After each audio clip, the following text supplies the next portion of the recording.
After failing, I was told I had 15 days left before I could leave this world. The moment I learned the news, I agreed to my wife's request for a divorce.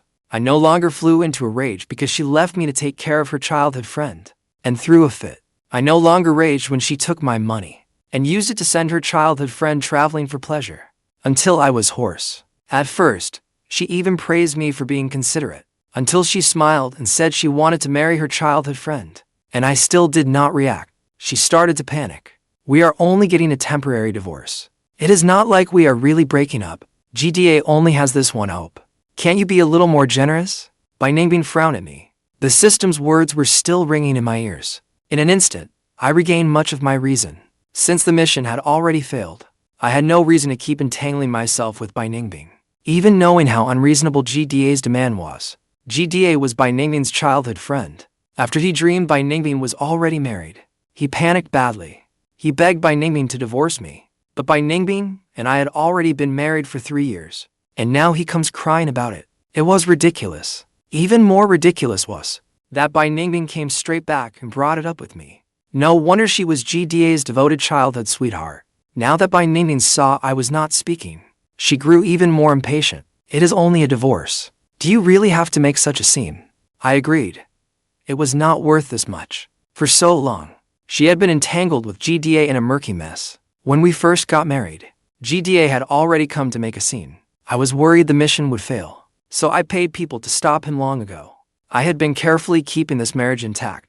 The system told me, as long as, within the allotted time, I reached 100% affection with Ningbing, I could succeed. Now the time was up. My mission was finally declared a failure. My thoughts snapped back. I nodded, okay.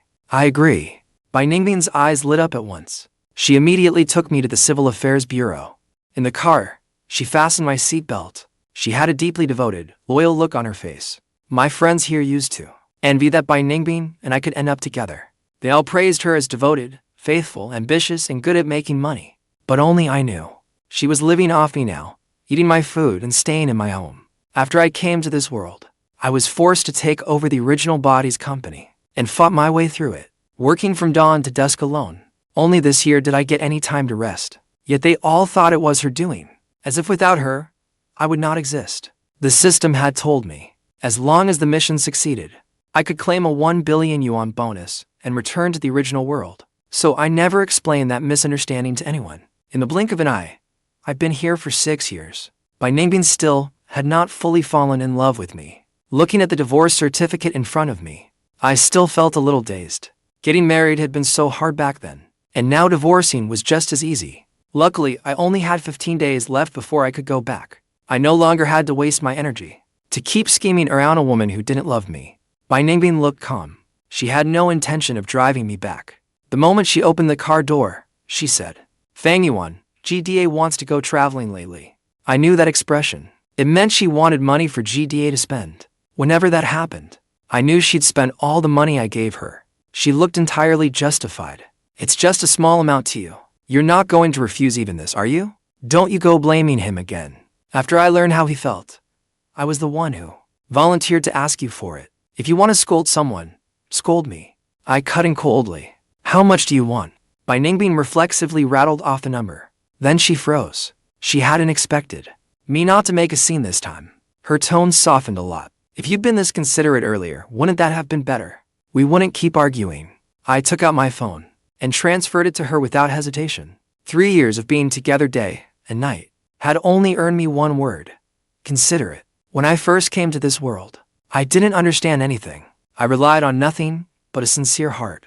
I liked her. I didn't want her to see GDA, to keep her from driving herself crazy. But all it did was make her and GDA grow closer and closer. And she grew more and more impatient with me. Now that we're divorced, the first thing she wanted to do was go find GDA. After I got in the car, she rarely said to me, "You're strong. You usually don't need me." But GDA is different. He is too timid. Ever since GDA's family died in a car accident a year ago, his request for Ningbing to keep him company had become more and more frequent. I've lost count of how many nights she stayed out until dawn. Their two families had been close since childhood. They treated each other like siblings. In Ningbing's eyes, the good big brother she wanted to protect for the rest of her life. And even more, someone she kept in her heart and dared not profane. That first love of hers. A trace of heartache flashed in Bai Ningbing's eyes. When she called his name, her tone softened a lot. I had never been treated like that. Luckily, it was all about to end. The first time I fell in love, I met someone like this. I admit my sincere heart was wasted. I admit I gave my whole heart to the wrong person. Bai Ningbing went on, I'll come home tonight. Remember to make me a late-night snack. Before she could continue, I cut in. I forced a smile. Got it. Be careful on the road. I'll make the snack and wait for you to come back. If you really can't make it back, that's fine too. Just stay with him a little longer. I watched Bai Ningbing's hand tighten on the steering wheel. I had thought she would be even happier. Instead, she frowned at me. Are you trying to pull some stunt again? You're overthinking it. I really don't plan to do anything. I'm not even planning to get angry anymore. Once, GDA only bumped his finger at home, and she immediately left me stranded halfway to rush to him. And another time, just because GDA liked my doll, she insisted on taking it away, even though I had spent 3 months making it by hand. My fingers were injured. It still wouldn't win her sympathy. These things happened too many times. So I understood clearly that I really wasn't angry now. But Bai Ningbing did not believe me. She snorted coldly. You better be. If you hadn't kept stopping me all the time, GDA really would have died. She looked at me with righteous indignation, as if GDA's attempt to kill himself had been forced by me. I'm not taking that blame. He himself refused to take his medicine, and his depression flared up at night. What does that have to do with me? I didn't steal his medicine. In fact, he can now get good antidepressants, and even see a therapist now, and then to talk things through. And I'm the one paying for it. I've been here so long, and I almost never rested. I only took a break at New Year, but even then, I still handled office paperwork. Bai Ningbing liked painting. She had no steady income. I supported her every month with my money, and all that money went to GDA for fun and treatment, and she wanted me to chip in too. Bai Ningbing looked at me, disappointment filling her eyes. GDA only got sick after he lost his family. How can you have no sympathy at all? Are you even human? I took a deep breath. I couldn't be bothered to argue anymore. Anyway, he had already decided I was being unreasonable. No matter what I said, it would just sound like an excuse. Fine, I know. Just go keep him company more often. If he needs money to go have fun, I'll give it to him. I cut Bai Ningbing off before she could finish. She only said, anyway, don't be mad anymore. I'm not saying I won't come home. Once he gets better, I'll remarry you. No way, I sneered to myself. I knew Bai Ningbing wouldn't be coming home tonight. The first time she went to find GDA, I would still wait up for her at home. I would stay up until dawn and still not see her. In the end, all I got was a reprimand. Didn't you know enough to go to sleep? What does that have to do with me? Now, I watched her drive away. I turned and took a taxi home. Although I was poor in the original world, at least I wasn't mentally tormented. Just thinking that I only had 15 days left made me happy. As for Bai Ningbing and her dear big brother, I respect it and wish them well. Looks like they're locked together, just as expected. Bai Ningbing didn't come back all night. I was heading home too. I didn't want to go to work either. I opened my phone and started scrolling. Just then, I saw GDA post on Weibo. He was apologizing to Bai Ningbing. I'm sorry, Ningbing. If it weren't for me, you wouldn't have been hurt. So the two of them had taken my money to go traveling out of province. I never expected them to get into a car accident on the highway. Bai Ningbing was protecting GDA and got hit so hard she fell unconscious. Her head was wrapped in gauze. She was lying in the hospital now. I raised an eyebrow. I scrolled through that Weibo post. If this had happened before, I would have rushed straight to the hospital to take care of her. The first time she was hurt, she would have been moved and reassured me not to do too much. But after I took care of her more and more often, I got used to it. She started acting like it was only natural. Sometimes she would even scold me for not doing it well and say I had made her unhappy. Once I go back home, I won't have this much money to spend anymore. Rather than leaving it here to benefit Bai Ningbing and GDA, I might as well donate it all myself. I was calculating it in my head. I didn't care what price the company sold for. As long as I could hand it over quickly, that was enough. Thinking that, I contacted my assistant while grabbing my car keys and heading out. But I hadn't gone far when I heard Bai Ningbing calling me. Fang Yuan, I'm hurt. As my husband, how can you not even come see me? GDA told me about you. He saw the Weibo post. That's when I realized it. There was a record left on his profile. I said, well, since GDA is already by your side, Me showing up would only be in the way. Bai Ningbing said anxiously. GDA can't do anything. How could he compare to you? I gave a bitter smile, but it faded little by little. In her heart, I was probably just a useful nanny to her. Seeing that I said nothing, Bai Ningbing went on.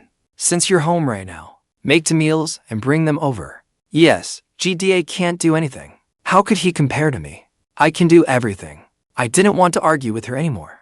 I casually ordered takeout, packed it into lunch boxes, and brought it to them. Just as I opened the ward door, I saw Bai Ningbing looking at GDA with nothing but tenderness in her eyes, soothing the teary GDA. When Bai Ningbing saw I had arrived, she frowned in displeasure. Why are you only just getting here? We were about to starve. Be more proactive next time. Bring it over before mealtime. You know Bai Ningbing is a picky eater. She can only stomach the food I make. When GDA saw me, he immediately took the food from my hands. He opened it as he said he would feed Bai Ningbing.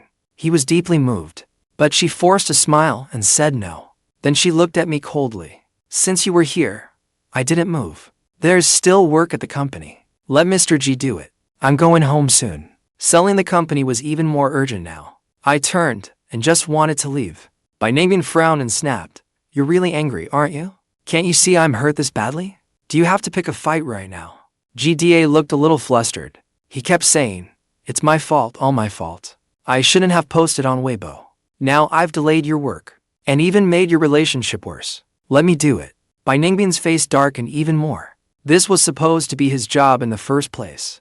At the end of the day, he still wasn't considerate enough. So yesterday was all just an act for me. I ignored her, and just then someone called me. It was my assistant, who had found a suitable candidate, and wanted to talk to me. Bai Ningbing kept talking. You're still putting on an act now. Don't think I don't know. If you don't want me to lose my temper, then get over here right now and take care of me. And let GDA go home. I ignored her. I was in a rush to sell the company, so I turned and left. She panicked at once, and started shouting toward the door, telling me to get back here. At the same time, GDA's anxious voice came through. With a thud, I guessed he had accidentally rolled off the bed. I couldn't help laughing. Bai Ningbing had never been hurt because of me. She had it coming. We hadn't spoken in a long time.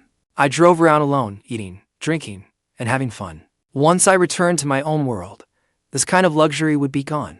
I wouldn't get to enjoy it for much longer. So even when she was discharged, I only found out when we ran into each other in a restaurant.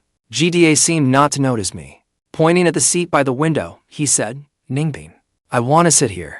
The waiter looked embarrassed. Sorry, sir. Sir, the seat has already been reserved.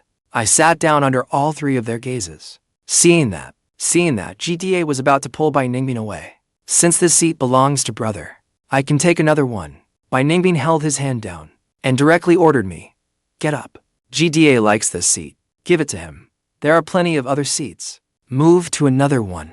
GDA hid behind Bai Ningbing. His eyes were full of hostility, but his tone was weak. Forget it. I don't want to make brother unhappy. Bai Ningbing soothed him. I'm here. Don't be scared. Then she said to the waiter for this seat, I'll pay triple to reserve it.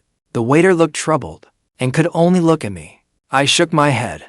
Not enough. At 10 times the price, I'll give it to you. Bai Ningbing froze. She stared at me. Why do you have to fight GDA for everything? You can sit anywhere, can't you? I looked at all the seats in the room, and didn't budge, because I got here first. If you want it, pay 10 times the price. What? Don't tell me you don't have the money. Bai Ningbing really didn't have the money. In the end, she had no choice but to give up. She took GDA and sat next to me. I listened to the 2 of them laughing and chatting, feeling their occasional glances on me. After I finished this meal, I knew GDA was waiting for me to get angry. That way he could put on a pitiful act. I ignored them, and even picked up my phone to watch a drama. As I kept eating, just then I heard GDA speak up. I've never experienced a wedding before. Can you marry me once? Just to indulge me. My hand paused. Bai Ningbing agreed without hesitation. Then she turned to me and said, Fang Yuan, don't be angry. It's only a fake marriage. Before she could finish, I turned and smiled as I congratulated them. It's fine. I don't mind. Anyway, by my count, there were still 10 days left. Then I could return to my own world. However they wanted to get married, or however many times they wanted to do it, had nothing to do with me. But Bai Ningbing stared at me for a long moment. Then she asked, which world are you going back to? Again, A sharp scrape cut across the plate, making an ear-splitting sound. I froze, then said calmly, "You heard wrong. I meant I want to go home. At least in this world. There are still people who genuinely like me." As soon as Bai Ningbing's grandmother finished speaking, Grandma's ringtone immediately went off on Bai Ningbing's phone. It was Bai Ningbing's phone ringing at once. "Ningbing, when are you coming home? Grandma hasn't seen you in a long time. You haven't come to see me for half a year. What have you been so busy with lately?" She smiled faintly. She spoke gently into the phone. "Grandma, we've both been busy lately. We don't have time to come back right now. We'll come visit you another day, okay?" GDA beside her acted as if he hadn't heard a thing. He set a bowl of wrapped crab meat in front of Bai Ningbing. "Ningbing, eat up." Grandmother immediately grew alert and quickly asked, "Ningbing, who is that man beside you? That doesn't sound like Fang Yuan's voice." Bai Ningbing froze and immediately looked up at me for help. I pretended not to see and just kept eating my own food. After all, Grandmother had never liked GDA. She also knew Bai Ningbing had once liked GDA and wanted to marry him. If Grandmother hadn't threatened to die back then, Bai Ningbing would have really taken the household register and married him. Grandmother kept asking, "Are you with that GDA kid?" Bai Ningbing denied it at once. "Of course not. You were the one who didn't approve of me being with him back then. We haven't had any contact since." "Then tomorrow bring Fang Yuan back to see me." Grandmother's tone grew even firmer.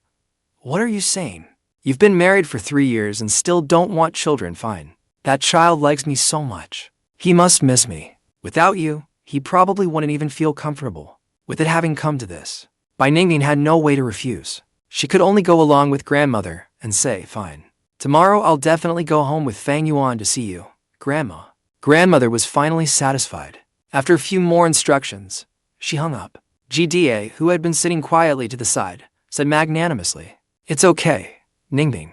Go back with Fang Yuan and see Grandma first. She's so old, after all. It isn't easy for her. As for looking at wedding venues, we can talk about that next time." Bai Ningbing stayed silent for a long time. Just as I was almost finished eating, she finally nodded and said, "You've really been wronged." I couldn't be bothered to listen to their sweet talk anymore, so I got up and went home to pack my things first.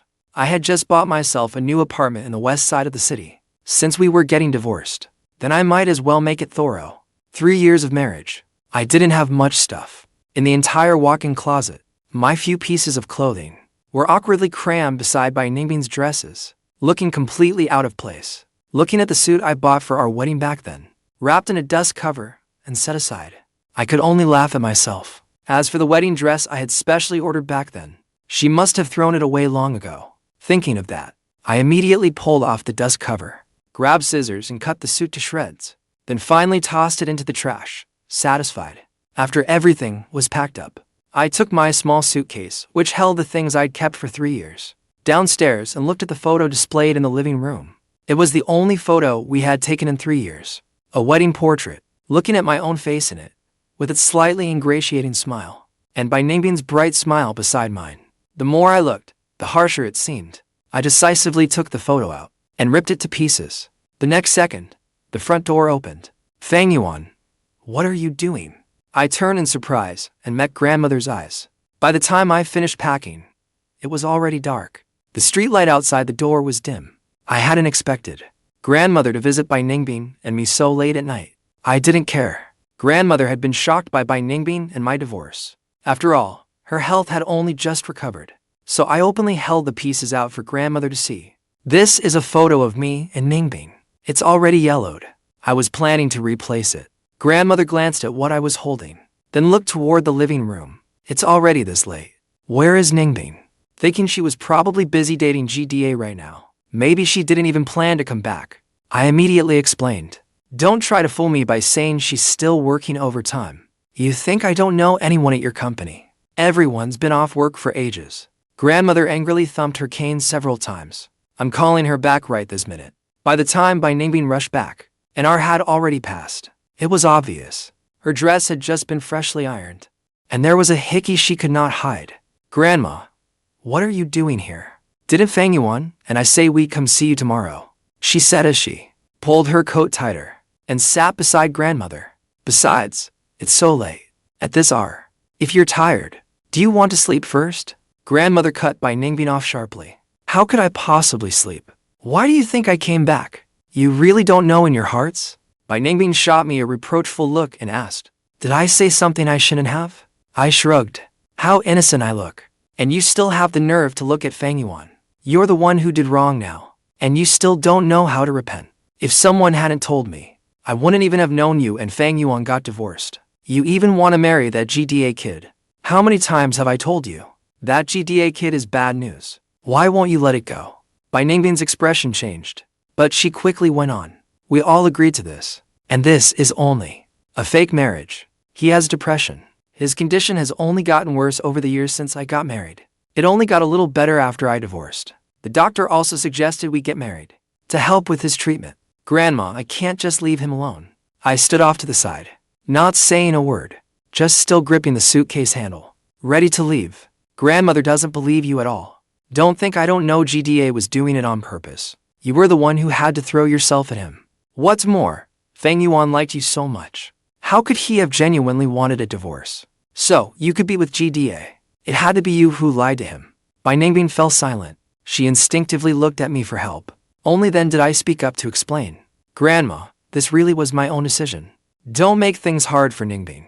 Grandmother gave a cold snort. If she had been willing to live a proper life with you, I wouldn't be this angry. Fine. You're defending her the whole time. I have nothing else to say. As she spoke, she stood up. Ningbing wanted to help her up, but she refused. Instead, she took my hand. But tomorrow, you still have to come home and have a meal with Grandma. Do you understand? I smiled and nodded. I will go. After that, Grandmother let out a long sigh and had the driver take her home. In an instant, the whole house fell quiet again. Ningbing's gaze fell on my suitcase. She gave a mocking laugh. You didn't pack up and leave 2 days ago. Only now are you packing? You did this on purpose so Grandma would see it, hoping she'd feel sorry for you, right? You think this will stop me from marrying GDA? Dream on. I just tightened my grip on my suitcase. You're overthinking it. After saying that, I didn't want to deal with her anymore. I left immediately. Wait, Ningbing grabbed my hand. Just take these things. You won't be thinking of finding an excuse to come back and moving things out little by little, will you? Since you're moving out, then take all your junk with you. So, GDA won't feel bad when he moves in and sees it. I said calmly. There is nothing left in this house that I need to take. I even tore up the photo. Speaking, I spread out the pieces I had been clutching in my palm and showed them to Ningbing. Ningbing looked at me in disbelief. You really tore it up? Then she drew a deep breath, as if I had made her laugh in anger. Fine, very fine.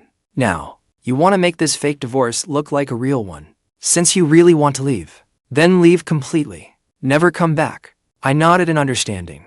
Ningbing's eyes instantly turned red. She stared fixedly at me, then shouted, fine. I'm checking right now to see whether you've finished packing. Saying that, she immediately rushed upstairs. In the end, she only threw out the pots, bowls, and dishes I usually used, and tossed them out. I couldn't help scoffing. Why not just throw out the appliances I used to? The redness in Ningbing's eyes had already faded.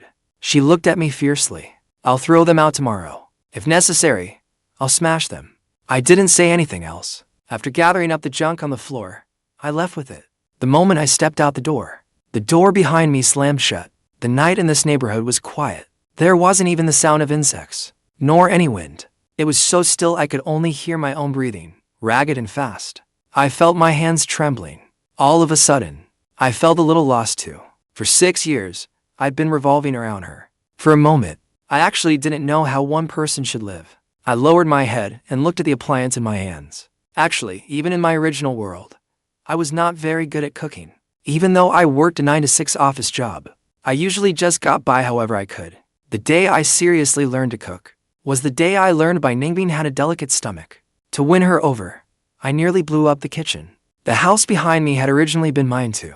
On the day we got married, I decisively transferred it to her. And in the end, I turned myself into someone with nowhere to go. I shook my head. With a bitter smile, I found the nearest trash can and threw everything away. Then I drove straight to the house I had just bought. The next day, I got up early out of habit. Only this time, I didn't need to bend myself for anyone. I even slept in a little before getting up to make breakfast. I didn't even need to cater to Ningbing by making the coffee I had never liked. She liked it and kept insisting I drink it with her. Thinking of the past, I shivered all over. I immediately warmed a glass of milk to wash away that faint trace of coffee before heading to the Bai family home. Grandmother specifically told me to make sure I brought Bai Ningbing with me. She also said GDA was not allowed to come. But on the way back with her, I received the news that grandmother had had a heart attack. My heart jolted. I immediately floored the car. As soon as I arrived at the hospital, I saw Mrs. Bai, who had never liked me. When Mrs. Bai saw I had come to, her face darkened. She directly pulled Bai Ningbing to her side. Since you and he are already divorced, don't stand so close. I stopped in my tracks. Before I could even answer, Mrs. Bai had already yanked Bai Ningbing behind her, as if shielding her from something filthy. Bai Ningbing tried to explain, Mom. Grandma asked him to come. She's come here because some people have no shame after the divorce and still insist on clinging on. Annie interrupted him sarcastically. She sized me up from head to toe. Look at you, dressed so plain. How could you possibly compare to GDA? GDA heard grandma was sick and called right away to check on her. He even had someone send the best tonic, and it's already on the way. And you? I kept silent. I did make it in time, but I hadn't prepared anything and had prepared nothing. Seeing that I kept quiet, Mrs. Bai only got more worked up and turned to Bai Ningbing. Look at GDA. So considerate, so good at handling things. Good family, good upbringing. And he has been devoted to you all along. If grandma hadn't been old and muddle-headed and insisted on stopping you, you would have been Mrs. G long ago. Living a life so comfortable I can't even imagine it. Why should you have suffered all these years? Bai Ningbing frowned. Mom, this isn't the time to talk about this. How is it not the time to talk? This is exactly the time, I think. Mrs. Bai's voice suddenly rose. Now that you're divorced, it's perfect for you and GDA to be together openly. He is the one who truly cares about you. 100 times better than that dull blockhead. When he gets here, you should have a good talk with him. Ignore the people who have nothing to do with this. At that moment, the door to the emergency room opened. The doctor came out and said the patient's condition had temporarily stabilized. She could be visited, but no more than 2 people at a time. And the room had to stay absolutely quiet. Mrs. Bai immediately pulled Bai Ningbing away. We'll go in and see grandma.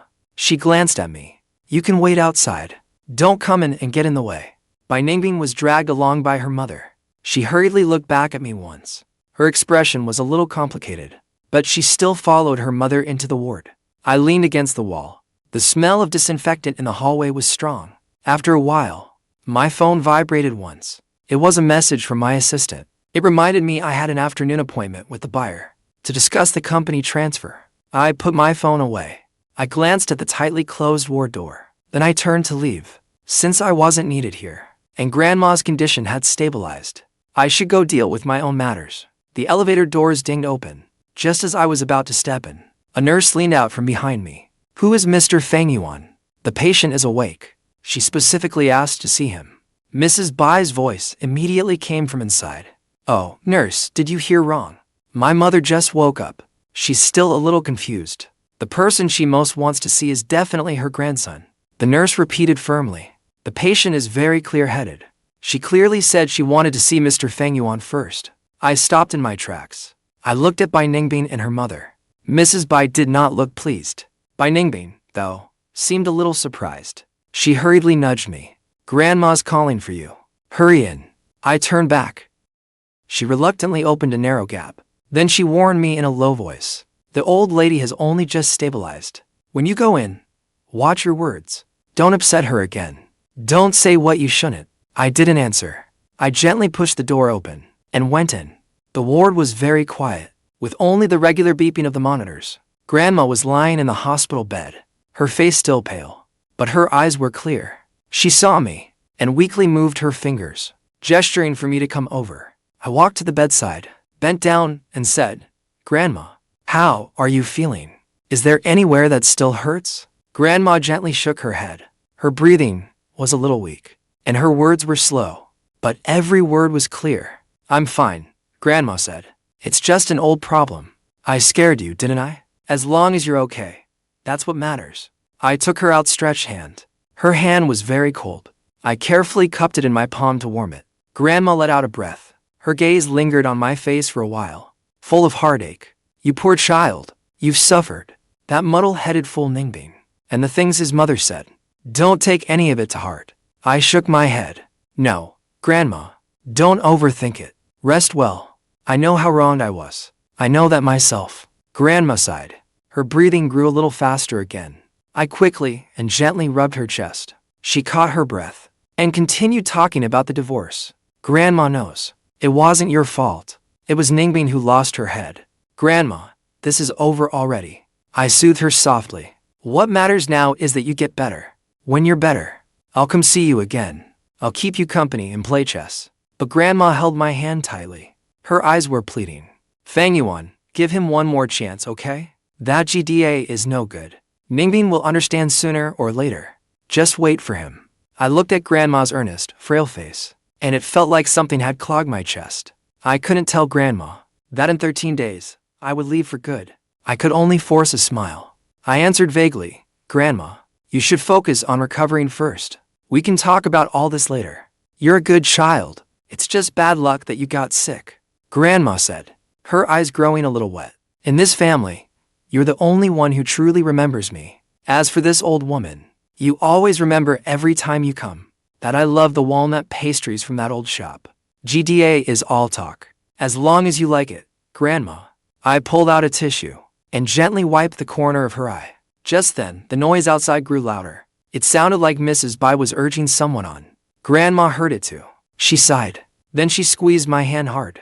Her voice dropped even lower. They gave you a hard time again, didn't they? Ignore them. Just take care of yourself. That matters more than anything. I nodded. I know, Grandma. Don't worry about me. A nurse pushed the door open and came in. She reminded us that visiting hours were almost up. The patient needed rest, so I had no choice but to stand up.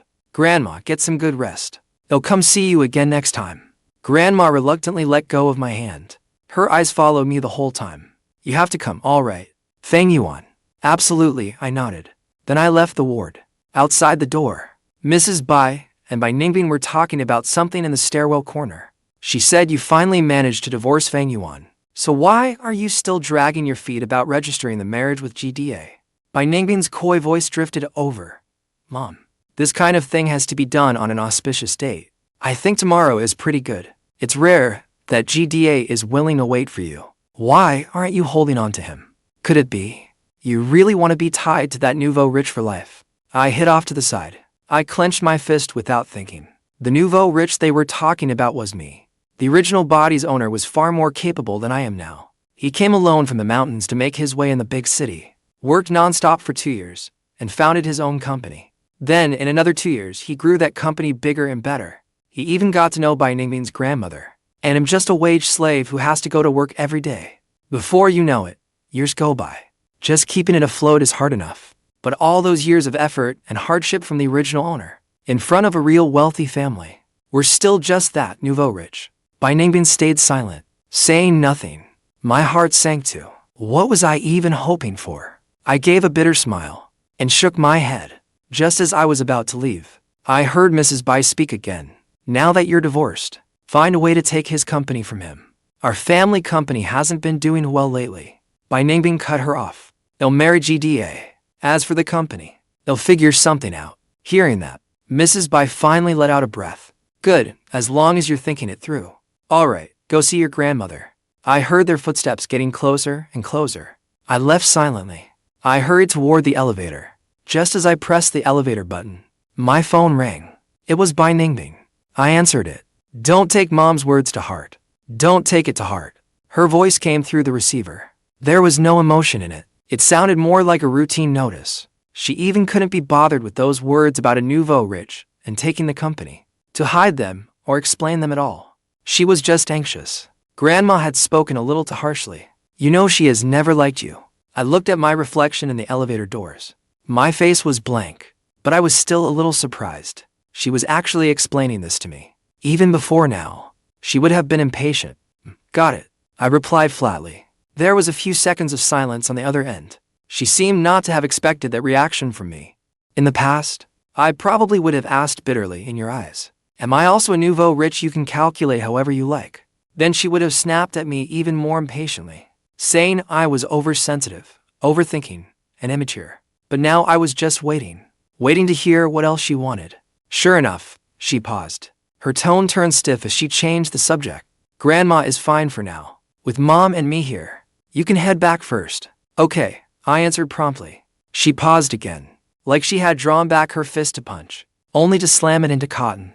It must have choked her. Tomorrow if Grandma asks again, you know what to say, right? Don't let the old lady worry. Tell her we're doing fine.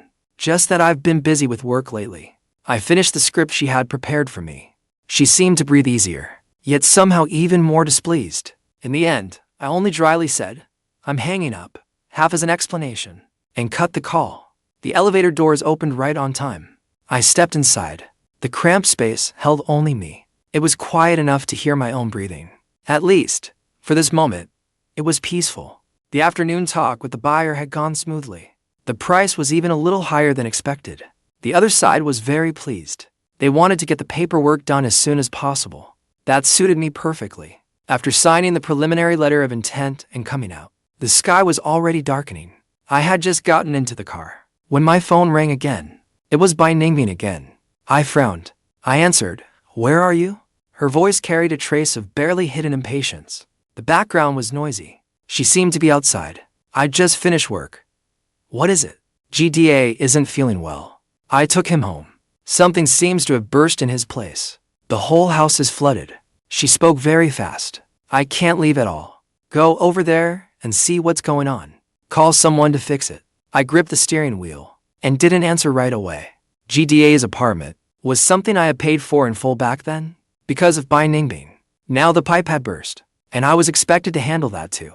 Fang Yuan, are you listening? She didn't hear any response, so her tone sharpened. He's alone over there, and he's sick. He can't deal with this. Go over there now. I took a deep breath, trying to keep my voice calm and even. Call property management or repair company. I still have things to do on my end. I can't go. What could you possibly be busy with? She blurted out, with her usual doubt. Isn't there nothing going on at the company? How much time would it even take to go look right now? Fang Yuan, can you not throw a tantrum at a time like this? In her eyes, anything I refused was just me acting out. It was all immaturity. I am not throwing a tantrum. I looked out the car window. Colorful lights flashed past my eyes. I really don't have time. Besides, that's GDA's place. In every sense, it has nothing to do with me anymore. You handle it for him. Fang Yuan, her voice suddenly rose. Do you really have to be like this? Even if we are divorced? Even if you and GDA have issues? He is sick right now. Can't you show a little sympathy? There it was again. How am I the one without sympathy? My sympathy has probably gone to the dogs. After 6 years, countless amounts of money still could not fill the bottomless pit of her and GDA. His problem was not caused by me, and I did not break his apartment. My voice turned cold. By Ningbing, I am not your nanny, and I am certainly not your repairman. If there's nothing else, I'm hanging up. You dare hang up and see what happens. She clearly had not expected me to be this tough. Her voice trembled with anger. Fine, very fine. Fang Yuan, you've really got guts now. Not going, huh? Fine. Don't regret it. She slammed the call shut. I put down my phone, started the car, and merged into traffic. Regret. What I regret most is not learning to stand up for myself sooner. Not ending it sooner. After driving to intersections and stopping at a red light, I still let out a sigh. Forget it. I pulled over. I found the number for a repair company and called them. I paid up front and told them to go fix it at GDA's place right away. It was not that I had softened. I just did not want to get dragged into this mess again later. If money can solve it, then it is not really a problem. Besides, this money would not be mine for much longer anyway. After doing all that, I finally felt like I could breathe. I leaned back in the driver's seat, looking at the confirmation text from the repair company, and the last bit of irritation in me finally faded. This was best. Money can solve it, so there is no need to get tangled up in more trouble. I was just preparing to drive home when my phone screen lit up again. It was by Ningbing again. I stared at that name for 2 seconds before sliding to answer. This time, before I could say anything, her angry voice burst out. You called the repair people? I gave a short reply. The problem is solved. Solved, she said stiffly, and I could not tell whether that was gratitude or even more anger. I will transfer the money to you later. No need. It's just a little money. I said, exactly. Compared with the past 6 years, this bit of repair money spent on them was nothing worth mentioning. There was a pause on the other end of the line. My little money and my unusually crisp tone seemed to jolt her again. She was probably used to me spending money on her and GDA. That restrained silence, or complaints, or hysteria, not calmness. You. She paused, as if searching for the right words. But in the end it still turned into blame. You can even call repair services now. Then why did you act like that just now? Do you only feel better after picking a fight with me? No matter what I do, you can always find a reason.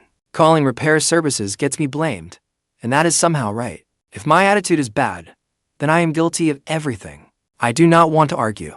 I try to keep my voice calm, not full of emotion. I just think I really should not be the one stepping in again. Do not transfer the money. If there's nothing else, I'm hanging up. Fang Yuan, her voice rose sharply. Then she forced it back down.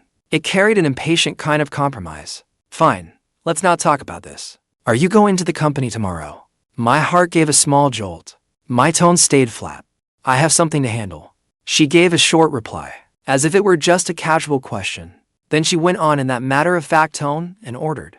That works out. GDA wants the pastries from that old shop in the city center. When you pass by tomorrow, buy some and take them to him. He got badly frightened this time. He needs something sweet to calm his nerves. I gripped my phone, suddenly unsure how to respond. She did not even ask what I was going to the company to handle. She did not care whether I was busy or not.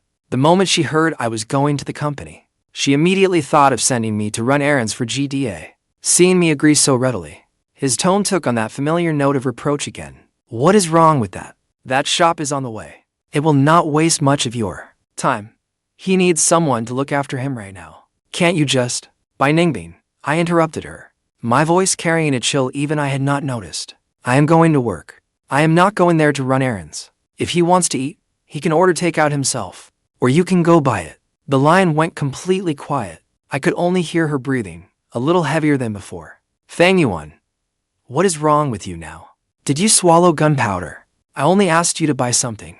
Why are you making excuse after excuse? He is sick right now. How can I just walk away? Can't you be a little understanding? So considerate, I thought as I stared out the car window. My voice was frighteningly calm. That is why I paid for repairs. I did not leave him soaking in water. But buying pastries is not my responsibility. If there is nothing else, I am hanging up. Driving is not safe. After saying that, I did not give her a chance to keep yelling. I ended the call at once. I tossed the phone onto the passenger seat. I took a deep breath, then started the car. Early the next morning, I still went to the hospital first. The millet porridge I had simmered was packed in a thermos. I pushed open the ward door. Grandmother was already awake. She was leaning against the headboard reading. Good morning, grandmother. I walked over with a smile. Fang Yuan is here. Grandmother set the book down, her face breaking into a bright smile. Come sit over here, Ningbing. That child said it was GDA, and that there was still something going on over there. He rushed off again early this morning. For a moment, my hand paused as I ladled the porridge. Then I went back to normal. Let him tend to his own business. I will eat with you. I handed the bowl of porridge to grandmother. I sat by the bed and kept her company. I had only finished half the porridge when my phone rang. It was my assistant. I walked to the window and answered. The other party had already arrived. The meeting had been moved up by half an hour. I checked my watch. I glanced at the time. They'll be right over. I hung up. I went back to the bedside. My tone carried an apology. Grandmother, there's an urgent meeting at the company. I need to go there first. They'll come see you this afternoon. Grandmother looked a little disappointed, but she still waved it off. Work comes first. Go on. Be careful on the way. I grabbed my coat and left the ward quickly. Just as I reached the elevator, I ran straight into by Ningbing, who was hurrying over. She froze when she saw me. Then she frowned. You're leaving? Who's taking care of grandmother? Grandmother is drinking porridge. I have an urgent matter at the company. I need to go first. I pressed the elevator down button. Urgent matter. She sized me up. Her eyes held scrutiny and a trace of dissatisfaction. What urgent matter? More important than having dinner with grandmother? I think you just don't want to stay with grandmother and are looking for an excuse to slip away. The elevator doors dinged open. I stepped inside. I turned to look at her. My tone was flat and emotionless. Think whatever you want. In the last second before the elevator doors closed, I saw her face flashing with shock and anger at being slighted. She clearly had not expected me to have such a perfunctory attitude. The elevator went down. My phone vibrated again. It was a text from Bai Ningbing. It carried the air of a summons for questioning. What exactly is going on with you lately? Come home tonight and talk. What home? That place where I already tore up the photo. And where he ordered me never to go back. I curled my lip. I tossed the phone onto the passenger seat and started the car. There was nothing to talk about. When I got to the company, the buyer's representative was already there. The meeting went very smoothly. The terms were clear, and both sides were fully aligned. The signing process moved quickly. I held the pen and signed my name, Fang Yuan, on the contract. I felt unusually calm. It was as if a heavy burden had been lifted. Once this deal was done, the last strong tether tying me to this world would be severed for good. After seeing off the buyer's assistant, Xiaolin followed me back to the office. She looked like she wanted to say something, but held back. I'll handle the follow-up paperwork, but if Bai Ningbing asks about it, she said, looking a little awkward. There are still quite a few people in the company who think Bai Ningbing is the boss's wife. She won't ask. I cut her off. My tone certain. Bai Ningbing never cares about the company's actual business. She only cares how much money I can put out. If anyone asks, just say it's a normal business adjustment. No need to say anything else. Okay, Fang Yuan. Xiaolin nodded and left. The office quieted down. I stood by the floor-to-ceiling window, watching the endless stream of cars below. This company, which the original owner built from the ground up, which I had struggled to keep afloat for 6 years, was soon going to change hands. I felt no reluctance, only a kind of almost numb relief. My phone rang again. This time it was Bai Ningbing's number, but the one calling was GDA. His voice sounded timid, with deliberate weakness and fake concern. Brother Fang Yuan, I didn't interrupt your work, did I?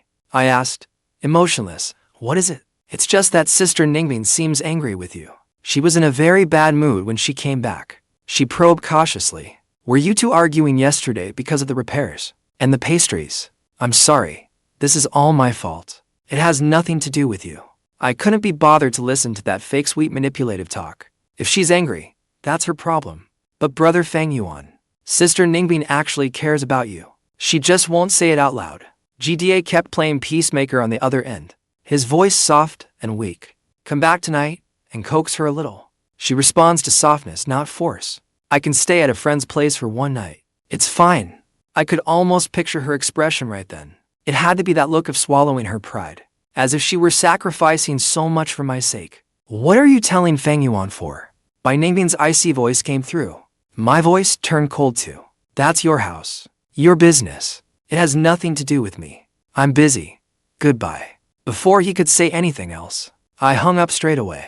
The world went quiet. I put my phone on silent. In the afternoon, I went to the hospital to keep grandmother company. She was in much better spirits. She held my hand and talked about everyday family things for a long time, without once mentioning them.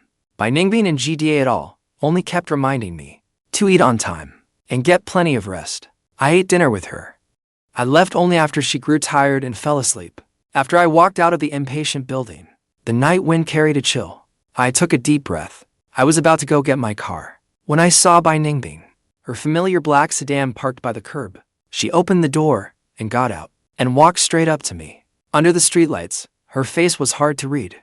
You didn't answer my calls, and you didn't reply to my text. Fang Yuan, you've really gotten full of yourself. Fang Yuan, you've really gotten full of yourself. She came at me like she was here to put me on trial. Her tone was cold and hard.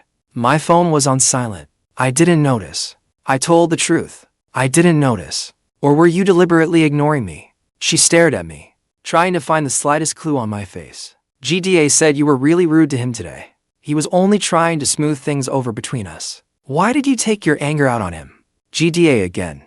The last ripple in my heart finally went still. I didn't lose my temper with him. I only told the truth. What happens between us doesn't need him to smooth it over. I looked straight into her eyes, my tone calm. Besides, there is nothing between us that needs smoothing over. Didn't we already get the divorce certificate? Bai Ningbing seemed choked by my words. Her chest rose and fell once. Anger edged into her voice. Fang Yuan, have to talk like that, all sarcastic and snide. Yes, we divorced, but that was only a temporary measure. I told you we'd remarry once things were settled. Who are you putting on this act for now? I'm not putting on an act for anyone. I met her gaze without backing down.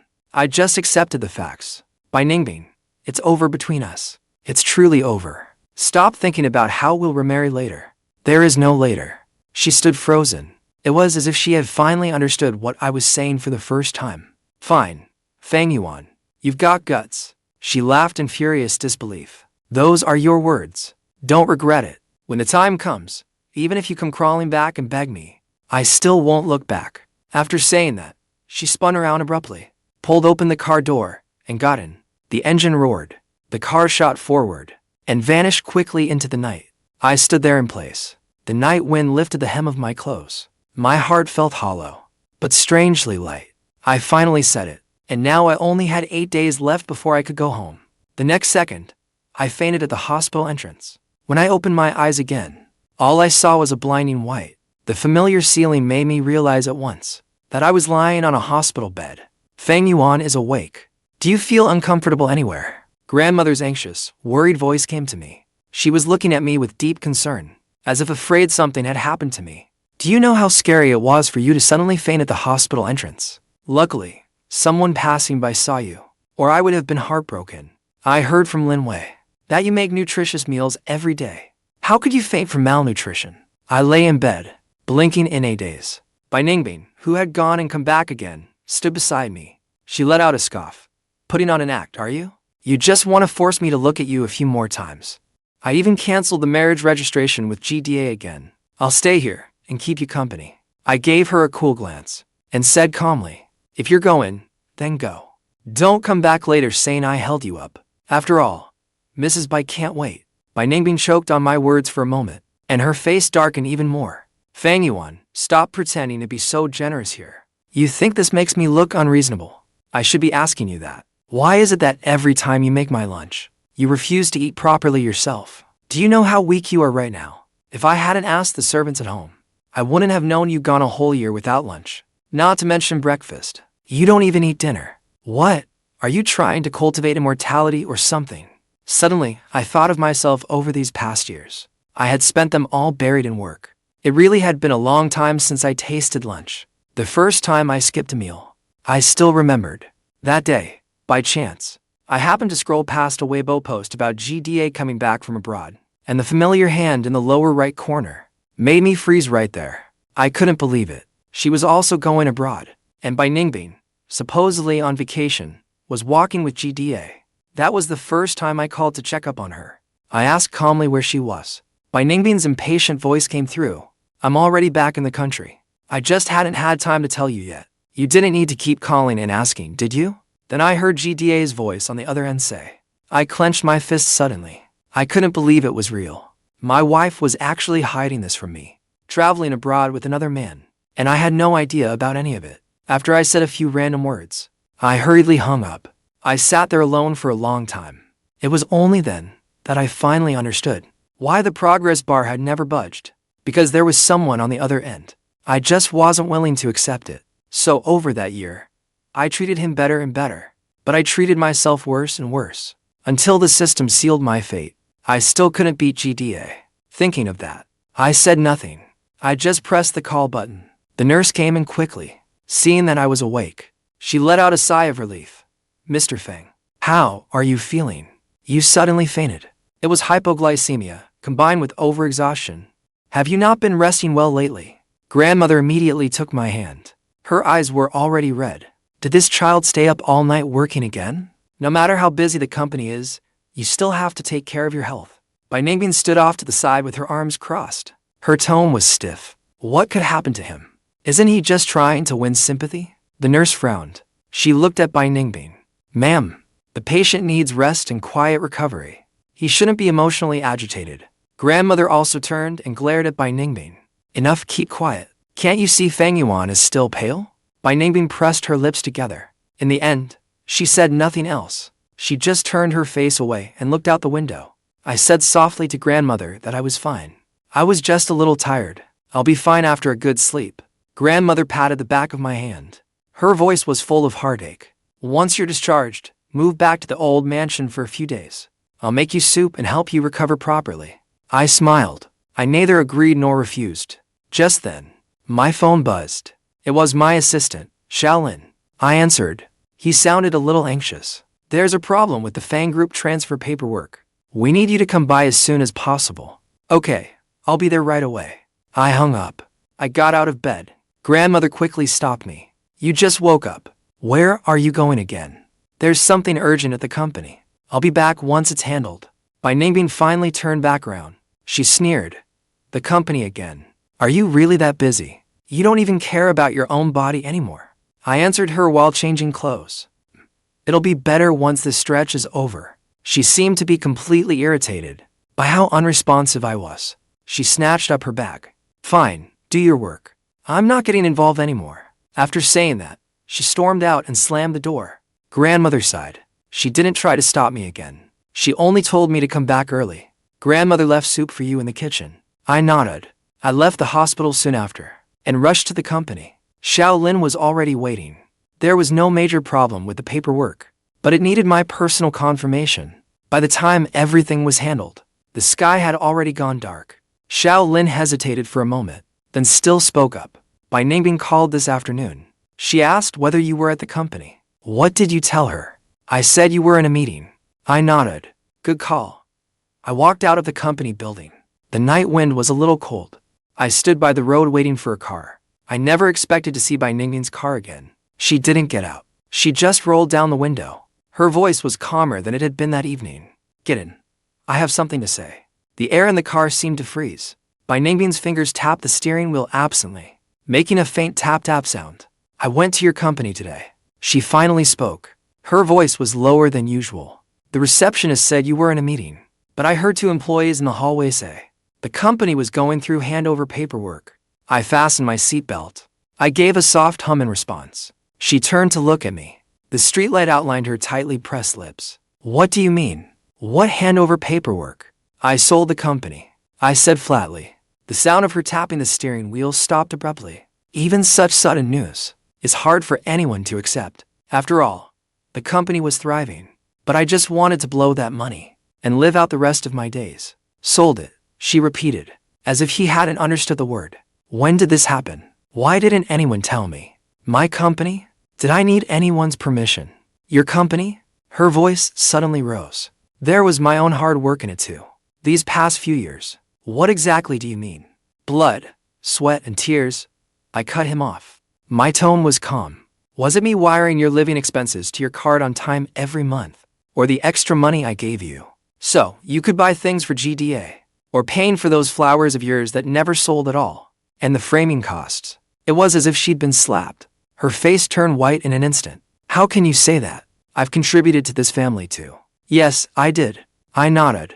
The house GDA lives in was bought with my money. The car he drives was paid for by me. I paid for his medical treatment. What exactly did you pay for? She opened her mouth, but for a moment couldn't say anything. These past 6 years by Ningbing.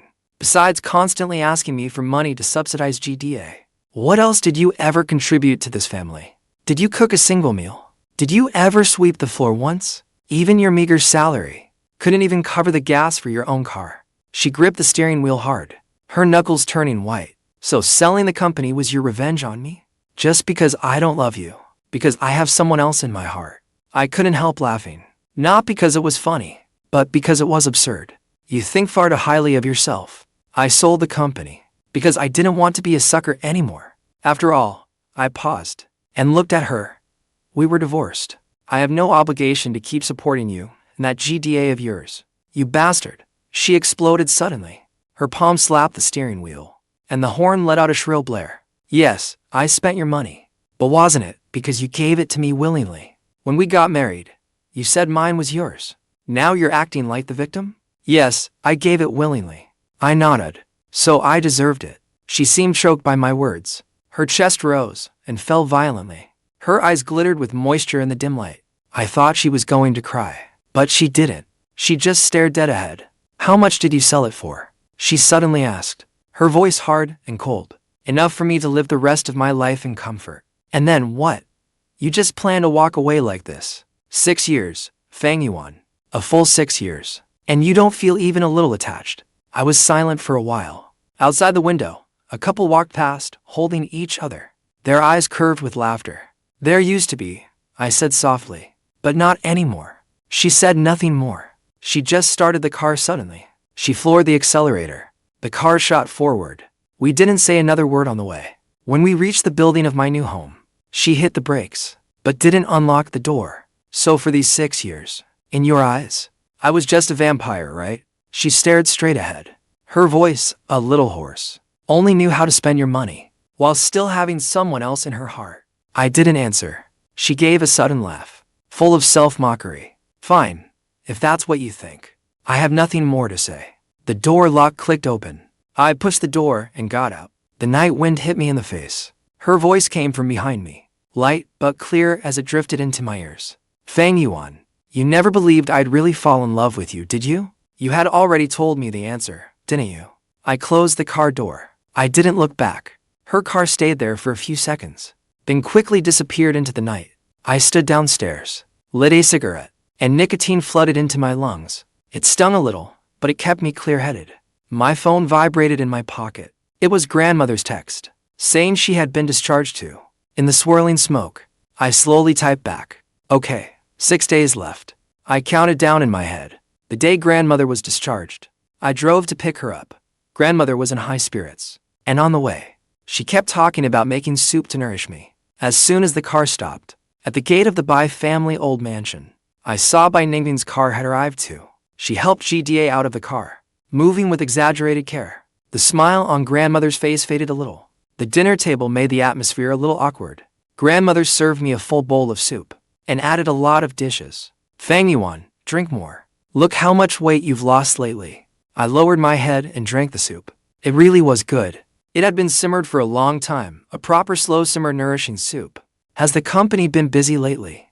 Grandmother suddenly asked. I said it directly, I sold it. Grandmother paused for a moment. I went on. And besides, I didn't want to do it anymore. I wanted to relax properly. Bai Ningbing slammed her chopsticks down on the bowl. Grandmother, we're eating. Why bring that up? Her expression turned ugly. Grandmother just glanced at her. She went on, saying it was fine to sell it. You've been too tired these past years. Is the money enough? Is the money enough? If it is not enough, grandmother still has some here. Bai Ningbing suddenly cut in. Could you stop coddling him? You sell the company whenever you feel like it. Did you even ask for my opinion? The table fell silent at once. Ji-da carefully tugged at her sleeve. Sister Ningbing, eat your meal properly.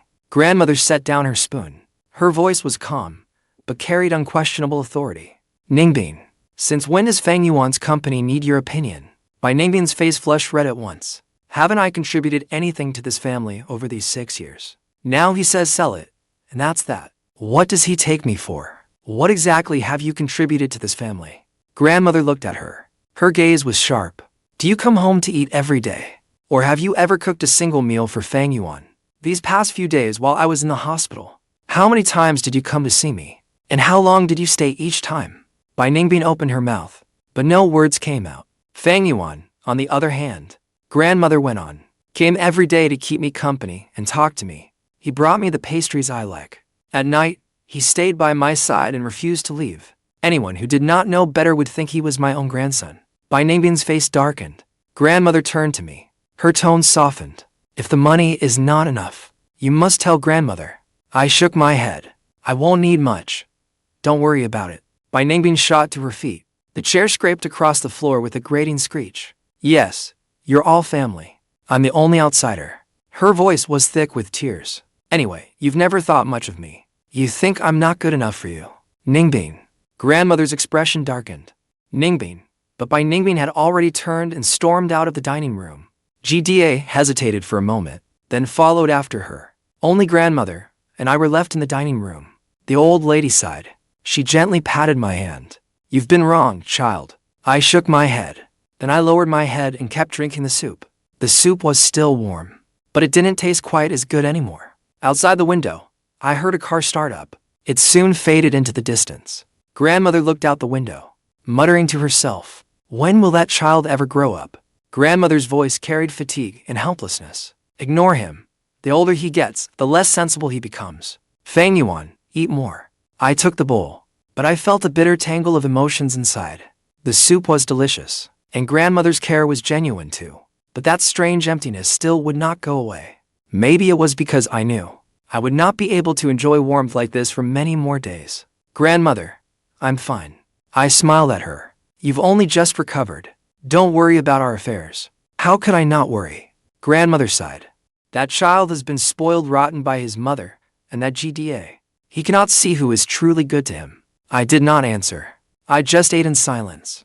There was sincerity once, but now it really was gone.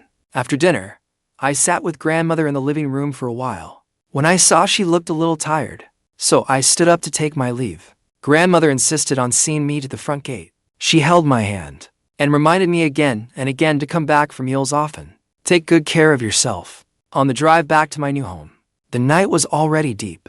My phone stayed perfectly quiet. Ningbing never called or texted again. Fine. I enjoyed the peace and quiet. But that quiet was shattered early the next morning. The doorbell kept ringing, sharp and relentless. I rubbed my forehead and went to open the door. I thought it was property management or a misdelivered package. But standing outside was Ningbing. Her eyes were a little swollen and red, like she had not slept well. But her eyes still burned with a stubborn fury. She did not wait for me to speak, just shoved her way inside. Her gaze swept across the spacious, tidy living room, then settled on me. You sure know how to enjoy yourself. Her tone was hard and stiff. I brought you some things. They were all things you left behind before. After saying that, she put a bag of odds and ends down on my table. If you came here just to say that, you can leave now. I rubbed my forehead, then stepped aside to clear the way to the door. I did not want to clash with her first thing in the morning, and I also did not want to know what she had brought. But she acted as if she had not heard me. Instead, she sat down on the sofa, her burning gaze locked onto me. Fang Yuan, are you really in that much of a hurry to kick me out? I thought we already made everything clear in the car last night. Clear? Her voice rose higher.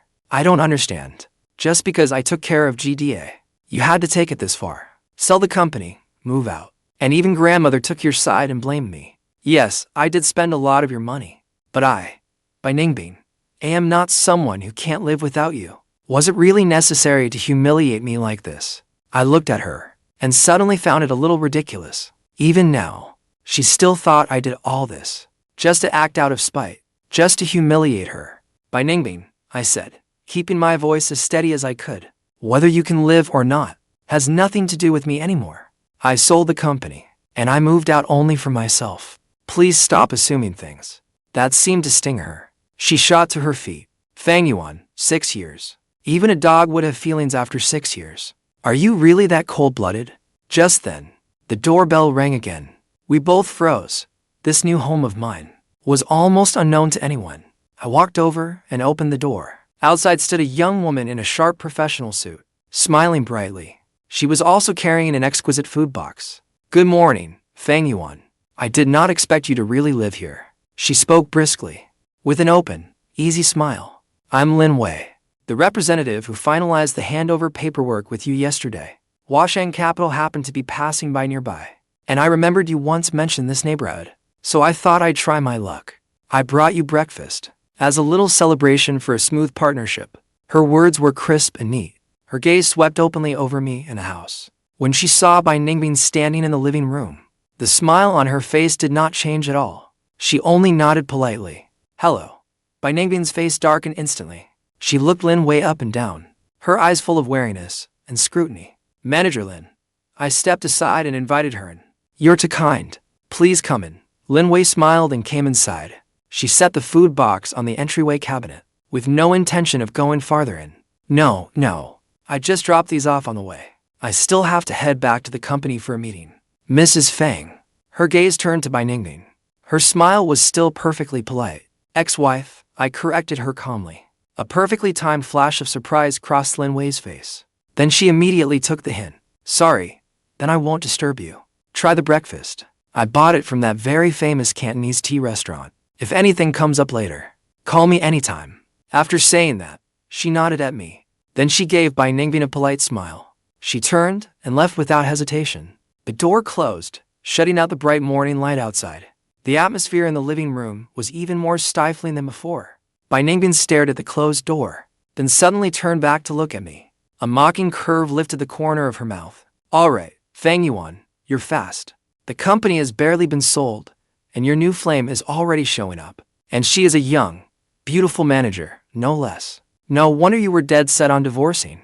So, you'd already lined up your next woman. Her words came at me like knives, carrying undisguised contempt and anger. I looked at her, and the hollow place inside me was suddenly filled with utter exhaustion. By Ningbing, I said, my voice carrying no emotion. In your eyes, do I simply never deserve anything good?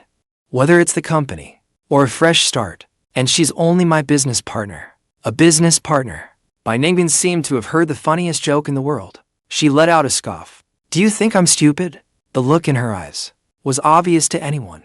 That little scheme of hers with a hook hidden in it. You think I can't see through it? Fang Yuan, it's only been a few days since the divorce, and you already can't wait. Or are you saying it was already enough before the divorce? I cut her off. My voice finally carried a trace of impatience. You think everyone is like you and GDA. That sentence was like a needle, pricking a hole clean through her arrogance. Her face went pale. Then she looked completely enraged. She suddenly yanked something out of her bag and slammed it onto the entryway cabinet. It cracked sharply with a slap. It was a bright red envelope. The gold embossed double happiness character was blindingly gaudy. Yeah, that's right. She raised her voice. We're getting married next Saturday. The hotel is already booked. I was even going to send you an invitation just for show. Now it seems completely unnecessary. Don't you already have your considerate manager? Fine. Bring her with you. Her chest was heaving violently. Her eyes were wide open. She stared me down, as if waiting for my reaction. Angry, hurt, anything at all would do. My gaze swept over that glaring invitation. My heart was so calm it did not even ripple. I even found it a little funny. Next Saturday. That just happened to be the day I would leave this world. What a coincidence. I answered lightly. Then I looked up at her. Congratulations. Wishing you a lifetime of happiness together. My calmness clearly was not what she wanted. For a moment, she stared at me in stunned disbelief. Fang Yuan, you bastard. Why, when I say I'm getting married, do you not react at all? I knew it. You never loved me. She let out a shrill curse. It was like she had used up every last bit of strength. Then she spun around. She yanked the door open and stormed out. The door slammed so hard it shook the building. The whole stairwell seemed to echo with it. The red invitation on the entryway cabinet lay there all alone. The gold double happiness character gleamed brightly, like a huge insult. I stood there, listening to the sound of her high heels, fading quickly down the hall. All that was left in my heart was endless exhaustion. 5 days left. I counted silently in my head. It was almost over at last. I stared at that tightly shut door for a few seconds, then looked back at the entryway cabinet. That invitation felt like a hot coal burning in my eyes. In the end, I still didn't open it. I just pulled open the trash can and threw it in. Out of sight, out of mind. In the next few days, the world did not return to peace, just because I ignored that invitation. On the contrary, by Ningbing and GDA's wedding, in an almost overbearing way, invaded every corner of the city. I drove out. During the music breaks on the radio, an ad for a well-known wedding planning brand played, and the host said in a syrupy voice, "Congratulations to Miss Bai and Mr. Jian tying the knot. Our brand is putting all our heart into creating a century-spanning dream wedding." I switched channels at once. At the intersection, waiting for a red light, a huge LED billboard was scrolling a jewelry ad. In a flash, it turned out to be a silhouette of Bai Ningbing and GDA's wedding photos. A lifetime of true love, forever and always. GDA turned his face slightly, smiling shyly. Bai Ningbing lifted her chin slightly, but her eyes carried a kind of impossible to describe stubbornness. It did not look like happiness. It looked more like a grand performance. Once the light turned green, the horns behind me urged me on sharply. Even the cafe I often went to had its takeaway cups, printed with little festive patterns, and the words congratulating the Bai Ji marriage alliance. The server smiled and explained that the Bai family had bought ads across the whole city, so their shop could share in the wedding luck. They were turning this wedding into a massive parade that no one could miss, a spectacle known to everyone, as if only then could they prove to everyone, especially to me, that his choice had not been wrong, that after leaving me, Fang Yuan would be better off without me. I sat by the window at the cafe, looking at the glaring little words on the cup, and all I felt was absurdity. The person who used to get secretly sulky for half a day, just because I glanced at someone else for a second, now used this method to lay out his marriage news with someone else right in front of me. My phone vibrated with a message from Lin Wei. The follow-up details for the project I sent to your email. Please take a look when you have time. Also, seeing the whole city decked out for the celebrations. Are you okay? Her message read like this. It was businesslike, with just the right amount of care. Never crossing the line, never flirtatious, yet still comfortable to receive. Ever since Ningbing caught her bringing breakfast that time, she had been even more cautious with me. Most of it was follow-up matters about the work handover. I replied, thanks. I'll read the proposal. I'm fine, came the reply right away. That's good. If you need someone to grab a drink with and vent to, I can be your sounding board for now. Reasonably priced. Just 1 cup of coffee will do. With a playful emoji at the end. I couldn't help smiling. Getting along with Lin Wei really was easy. She was smart and perceptive, knew her limits, and never put pressure on anyone. I knew she had feelings for me, but those feelings were restrained and polite. It was more like an unspoken test between adults, measured with just the right balance of advance and retreat. By comparison, Ningbing's reckless, no-holds-barred way of showing off, almost self-destructive, looked especially childish and especially exhausting. I replied to Lin Wei, I owe you a coffee. Next time, my treat. I put down my phone. I looked out at the busy traffic outside. The huge LED screen by the roadside had started scrolling again. Ningbing's silhouette in her wedding dress flashed past. Of course, it stirred something in me, but I was already used to it. After all, she did not know. I had already gotten my ticket out of this farce. The deadline was the day of her wedding. I just didn't expect the plot of this grand wedding to be delivered back to me in another way. That afternoon, I finally had some peace and quiet. I was at home sorting through old things. The doorbell rang again. A woman arrived, dressed neatly. A kind-looking middle-aged woman. It was Chen Yi, the housekeeper from the Bai family old mansion. She was holding a very delicate gift box. Her expression was a little uneasy. Young Master Fang Yuan. She habitually used the old way of addressing me. Her tone carried an apology. The old matriarch insisted that I deliver this to you. I asked her to come in, but she shook her head. She only handed me the gift box. This is the wedding favor from Miss Bai's wedding. The old matriarch said, every respected family in the city is getting one. So, yours couldn't be left out. Aunt Chen said it with some difficulty. The old matriarch also asked me to pass along a message. She said she knows everything. She told you not to take it to heart. And whatever you do, do not go that day. I took the heavy gift box. Inside were expensive wedding candies and chocolates, along with a custom cartoon bride and groom figurine, made with striking realism. The date was engraved underneath, along with a blessing for Ningbing and GDA's blissful union. Thank you, Aunt Chen. And thank you, grandmother. I closed the lid. I understand. Chen Yi looked at me, as if she wanted to say more but held back. In the end, she only sighed. Young Master Fang Yuan, take care of yourself. Then she hurried away. I stood there holding that expensive wedding favor, feeling nothing but bitter irony. Ningbing was using the whole city's noise to show off to me. But for grandmother's sake, I still had to go. So I shoved the gift box into the drawer to keep the invitation company. That evening, Lin Wei sent me another message. This time, it was a photo. It was the same wedding favor. Looks like I've made it into the ranks of the respectable too. She teased. Did Fang Yuan receive this generous gift? I have to say, Miss Bai's wedding is really being done in style. I was replying to Lin Wei's message when another one came in soon after. Are you okay? I stared at the screen. Suddenly, I felt a strong urge to vent. In this situation, where everyone was being dragged along by this wedding, it seemed only she, as an outsider, could understand my situation a little. Back then, everyone knew I was hopelessly in love with Ningbing. For one sentence from her, I would immediately give up a billion yuan project, just to have a meal with her. But we kept our wedding private. Ningbing said she didn't like making things public, so I kept everything discreet. I typed that there was already nothing between me and her. So, whatever she and her new husband do has nothing to do with me. Then are you going? Lin Wei asked. I put my phone away. I did not reply to Lin Wei's last question. Going or not going was my own business either way. During those last few days, I lived in unusual peace. I slept until I woke naturally every day. I went to places I had never had time to visit before. I ate at little street-side shops. It turned out the city without Ningbing also had no endless demands or comparisons. It was actually pretty comfortable.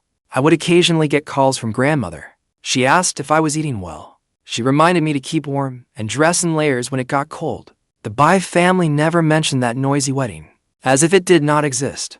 The night before the wedding, I got a call from an unknown number. When I answered, the other side stayed silent for a long time. Only restrained breathing came through. I could almost picture Ningbing gripping the phone, her fingertips white. She seemed to want to say something, then swallowed it back. Since you're getting married, then prepare properly. I won't be here disturbing the two of you. I was about to hang up when she hurriedly spoke up. What the hell has been going on lately? Why are you acting so cold now? Who is this for? I wish you'd make a big scene like you used to.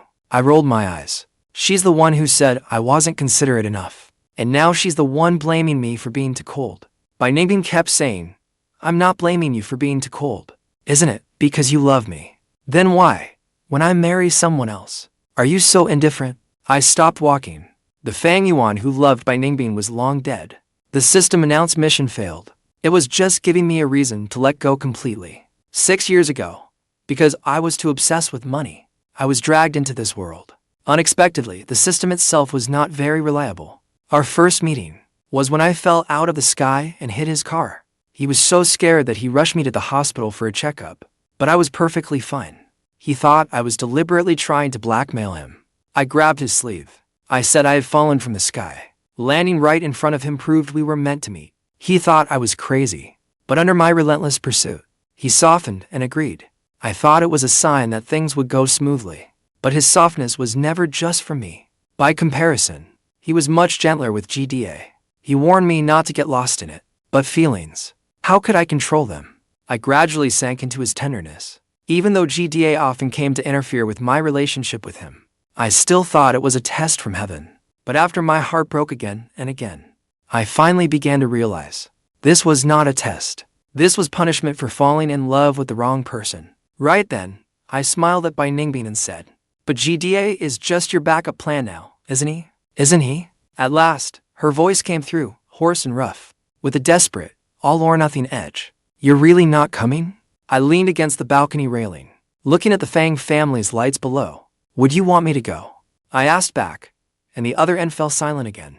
She probably wanted me to go. She wanted me to see her marry in splendor. She wanted me to be miserable and regret it. She wanted to prove she was better off without me. But how could I possibly let her get her way? Her voice dropped lower, with a hint of barely perceptible tremor, like a taut string about to snap. Is that really all you want to say to me?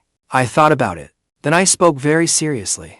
The wedding photos came out well. That profile shot on the LED screen looked beautiful. She seemed deeply hurt. Her breathing suddenly quickened.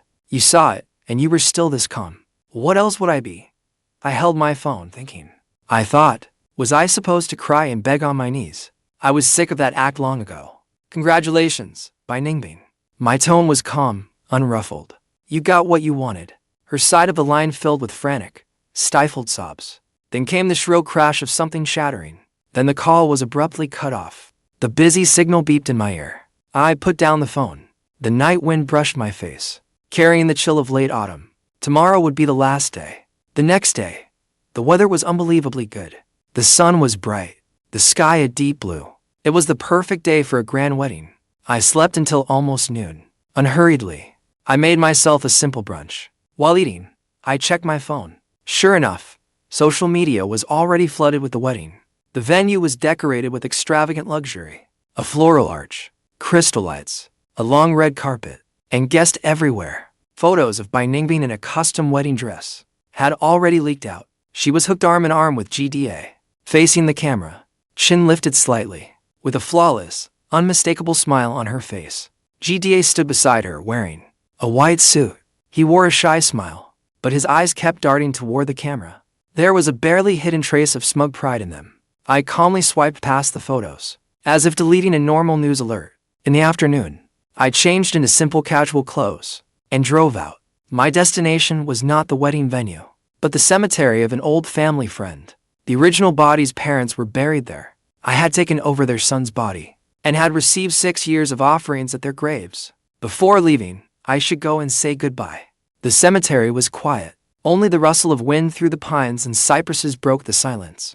I placed the flowers I had brought in front of the grave and stood there for a while. As I was leaving, I looked at the blurry photo on the gravestone and said softly, "Thank you for taking care of me these 6 years. Your son should be with you now too." Sunlight spilled through the gaps in the leaves, casting dappled light and shadow All around me, there were only birdsong and the wind. A complete stillness settled over everything. I stayed in the cemetery for quite a while. Only when the sun began to set did I slowly walk down the mountain.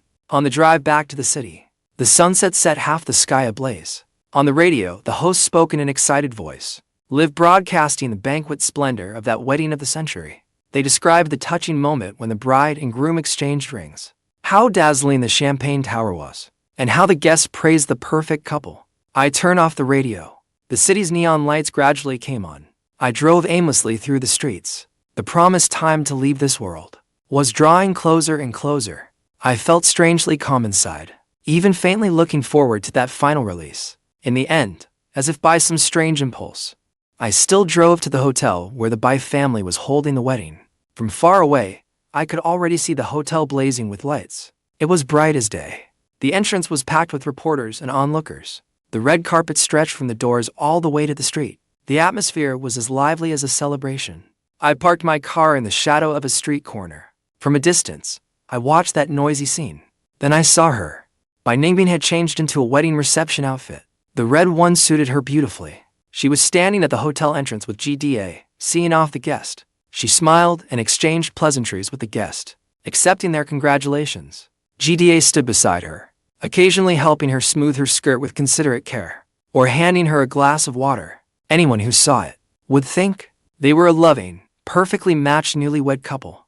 I sat in the car and watched in silence, like a complete outsider. Time ticked by second, just when I thought this silent performance would go on until the end. During a lull in seeing the guest off, Bai Ningbing suddenly seemed to sense something.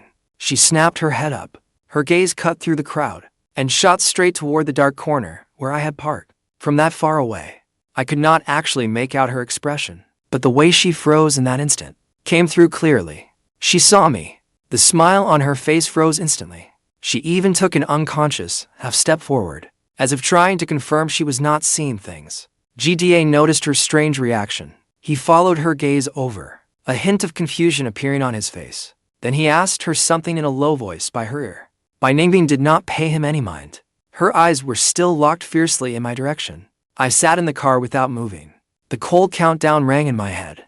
19. She suddenly shoved GDA aside, lifting the hem of her gorgeous red dress, and stumbled toward the crowd, running toward me. The guests gasped. GDA tried to stop her.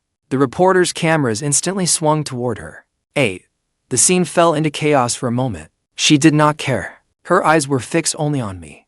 On her face was an expression I had never seen before. An expression close to panic, as if she could hear the countdown on my side. 6. She had reached the edge of the red carpet, but security and the crowd blocked her path. 4. She frantically tried to push those people aside, her gaze fixed tightly on me. Her lips moved, as if she were desperately shouting something. It was too far away, and the surroundings were too noisy. I could not hear a thing. 3. 2. I watched her finally break through the crowd, staggering toward the curb. She reached out toward my car. In that instant, the expression on her face was complete panic and despair. 0. Time was up. The world before my eyes instantly turned into a pure white blaze. On the other side, Bai Ningbing wore an expensive custom wedding dress. She stood before the huge full-length mirror in the dressing room. The woman in the mirror had exquisite makeup, her hair pinned up perfectly, and a diamond tiara on her head. She was so beautiful she almost seemed unreal. GDA pushed the door open and came in, wearing a white suit. There was a gentle smile on his face. Are you ready to greet the guests? The guests are all here. He walked over and gently wrapped his arms around her from behind. He rested his chin on the top of her head. You look beautiful today. Bai Ningbing stiffened almost imperceptibly. Then she forced herself to relax. She smiled at the person in the mirror. That'll do. GDA kissed her cheek in satisfaction. Then I will wait outside.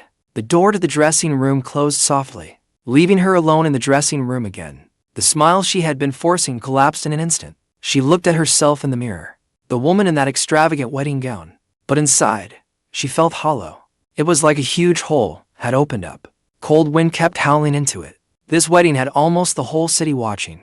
She had personally demanded it. She wanted the grandest stage, the most overwhelming publicity. She wanted to etch the names by Ningbing and GDA into every corner of this city. She thought this would prove something, prove that her choice was right, to prove that leaving Fang, Yuan would only make her happier and more dazzling. But why did her chest feel so tight? From the moment she got up and started doing her makeup, that inexplicable restlessness had clung to her. Her eyelid kept twitching. She kept feeling like something was about to happen. The phone was frighteningly silent. The one who used to, no matter what she did or said, would call first every single time, or send her a message, had gone completely silent this time. After the divorce, he vanished as if he'd evaporated from the earth. Besides that time in the hospital, and later, when they parted on bad terms at the door of his new home, he never looked for her again. He even deliberately turned the wedding publicity into a citywide sensation, and he still had no reaction, as if that whole person, along with everything about him, had been completely erased from her world. It should not have been like this, she murmured to herself, her fingers unconsciously gripping the expensive wedding dress hem, her knuckles turning white. This was not how she had imagined it. In her mind, Fang Yuan should have been in agony. He should have been unwilling to accept it. And when the wedding photos of her and GDA appeared on the LED billboard, he should have come looking for her like a madman. And after she sent out the invitations, he should have called to yell at her, or begged her humbly. Instead of sinking like a stone in water like this, with no news at all, he could even calmly congratulate her, thinking of that flat, emotionless congratulations over the phone. Bai Ningbing had gotten what she wanted, and her heart felt like it had been stabbed hard with a needle. It hurt so badly she could hardly breathe. Bai Ningbing, it is almost time. The bridesmaid pushed the door open and came in to remind her, her face bright with excitement. Wow, you look gorgeous. GDA is practically waiting outside already. Bai Ningbing took a deep breath, then forced out a perfect smile again. All right, let's go. The wedding ceremony was grand and romantic. She took her father's arm and walked down the red carpet covered in petals. Spotlights shone on her. Everyone's gaze was fixed there. GDA stood at the end of the red carpet watching her, his eyes full of love and expectation. This was all something she had once thought she wanted, but every step felt like she was walking on clouds, light as air, with not the slightest sense of reality. Her gaze was uncontrollable, sweeping over the faces of the guests below. In the back of her mind, she seemed to be searching for a figure that could not possibly appear. When they exchanged rings, her hand trembled a little. GDA gently took her hand, steadily sliding the ring onto her ring finger. The icy touch made her shiver slightly. Then came the groom kissing the bride. GDA's face came closer, bringing a warm, soft scent with him. Just as his lips were about to land, Bai Ningbing's heart lurched violently. She jerked her head away.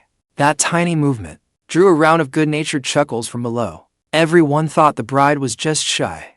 GDA froze for a moment too, then gave a helpless, indulgent smile. He only kissed her cheek lightly. Only Bai Ningbing herself knew. That was not shyness. It was rejection. It was a strong, instinctive signal of resistance from her body. The banquet began.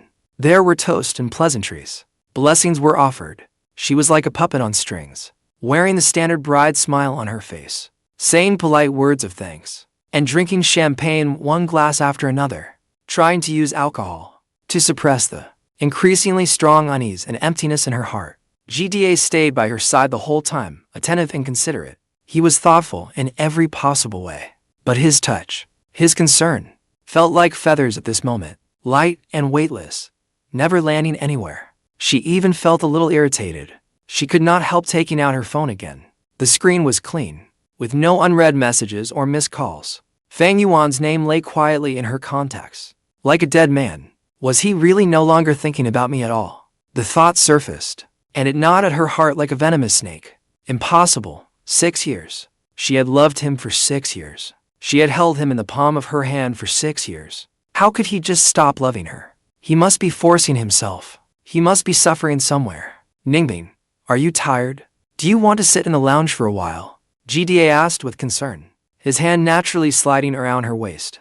Bai Ningbing flinched as if burned, and jerked away from his touch. The movement was so sudden that GDA and several guests nearby all froze. I am going to the restroom. She hurriedly tossed out the words, and practically fled the banquet, hiding in the freezing stall of the restroom. She gripped the sink, staring at the pale-faced bride in the mirror, breathing hard. No, everything was wrong. This wedding dress, this wedding outside, GDA standing beside her. None of it was right. Everything was different from what she had imagined. The person standing beside her should have been Fang Yuan. She thought she had shaken off a burdensome dead weight and rushed toward true love. So, Why did she feel so empty? The one who would keep the lights on and wait for him, no matter how late he came home. The person waiting for her in a lit house. That person who would nag her to eat fewer cold meals and wear more clothes. The one she had taken for granted and spent without a second thought, yet who had always stood silently in place, was really gone? She had pushed him away with her own hands. Gone. Completely gone. And even when she called him one last time, with the last trace of probing and hope, he only gave her that cold, flat, "You got what you wanted." Her heart suddenly tightened, and a sharp pain shot through her, worse than it had on the stage. She clutched her chest, cold sweat soaking through her dress in an instant. No. She had to ask him. Ask him whether he had ever loved her at all. Ask him why he could be so heartless. She rushed out of the restroom like a madwoman, not even caring about GDA shouting after her. Lifting the heavy hem of her dress, she stumbled toward the hotel entrance. The media and the crowd had already blocked the way, and the flashbulb stabbed at her eyes. She fought desperately through the obstacles, her gaze frantically scanning the street. Then, in the shadow of the street corner, she saw that familiar car. And in the car, that blurry, familiar figure. He came. He really came. He was sitting there so quietly in the car, watching this absurd wedding spectacle of hers. In an instant, all her panic, unease, emptiness, fury, and grievance found an outlet. They surged together like a massive flood, crushing every shred of reason she had left. She no longer cared about anything. She shoved away GDA and the security guards trying to stop her, and lunged toward the street like a madwoman. She reached out toward that car and screamed Fang Yuan's name until her voice was raw. "You are not allowed to leave. Get down here." The car window slowly rose, cutting off his face from view. And then, under her desperate gaze, the car started without a trace of hesitation and merged into traffic, vanishing quickly from her sight, as if he had never appeared. Ningbing froze in place. Her outstretched hands still hung in the air. It was as if all the life had been sucked out of her.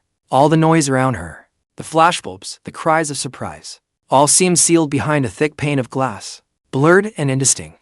The world fell silent. Only the sound of her heart shattering was crystal clear. He was gone.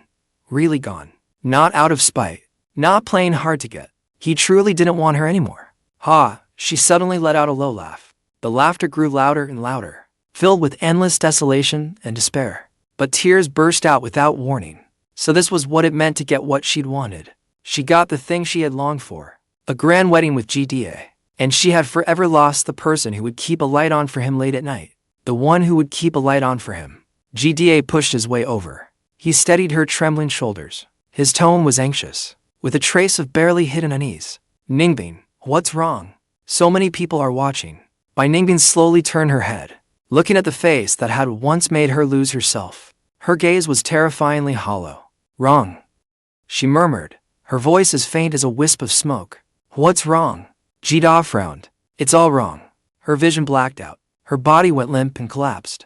The last thing she heard were GDA and the others' shock screams, and the sound of that car speeding away in a cloud of dust. When her consciousness returned, the first thing she smelled was the sharp sting of disinfectant.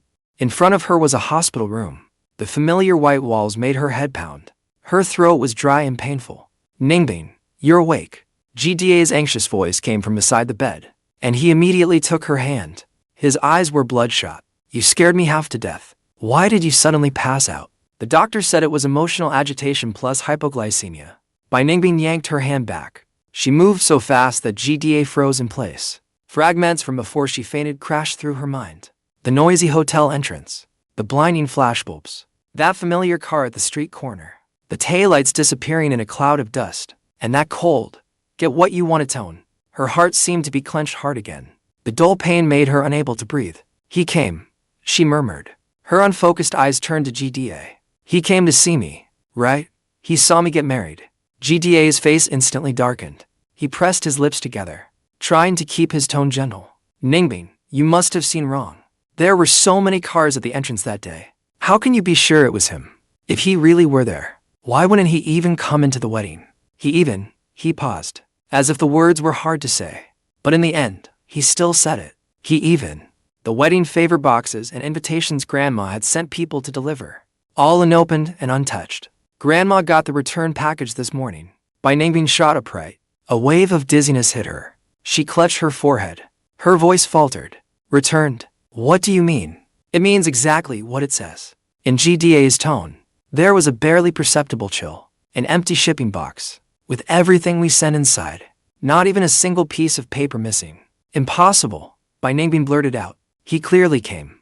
I saw him. His car was parked at the street corner. He must have seen it. It was definitely him. Definitely what? GDA cut her off, his voice finally rising as he could no longer hold it in. With suppressed anger. He must have regretted it. He came back because he was hurting and looking for you. Ningbing, look clearly. The person you're married to now is me. After you fainted, the one who brought you to the hospital and stayed with you was me too. Not that Fang Yuan who didn't even show his face. His words lashed across her face like a whip. Ningbing stared at him in a daze. Staring at this man she once believed she loved deeply, and for whom she had abandoned everything. At this moment, there was concern on his face. But more than that, the resentment and unwillingness of being ignored and humiliated. So this was what it felt like to be taken for granted. So this was the feeling. Had Fang Yuan looked at her like this too? Watching her lose her composure over GDA again and again, and leave her behind again and again? She wanted to explain, but found her throat blocked tight. Her voice hoarse. He wasn't like that. He wouldn't have done that before. Before was before. GDA took a deep breath, trying hard to calm himself down. He took her hand again. Ningbing, we're already married. Forget him, okay? Let's live our lives well. I'll be good to you. Better than he ever was. His palm was warm. His words were gentle. The tenderness she once found most intoxicating. But now this warmth and gentleness only filled her with icy panic. She slowly pulled her hand away again. I want to be alone for a while. She turned to look out the window, her voice exhausted to the bone. GDA's hand froze in midair. His face went white, then green. In the end, he said nothing. He stood up. Okay, I'll go buy you something to eat.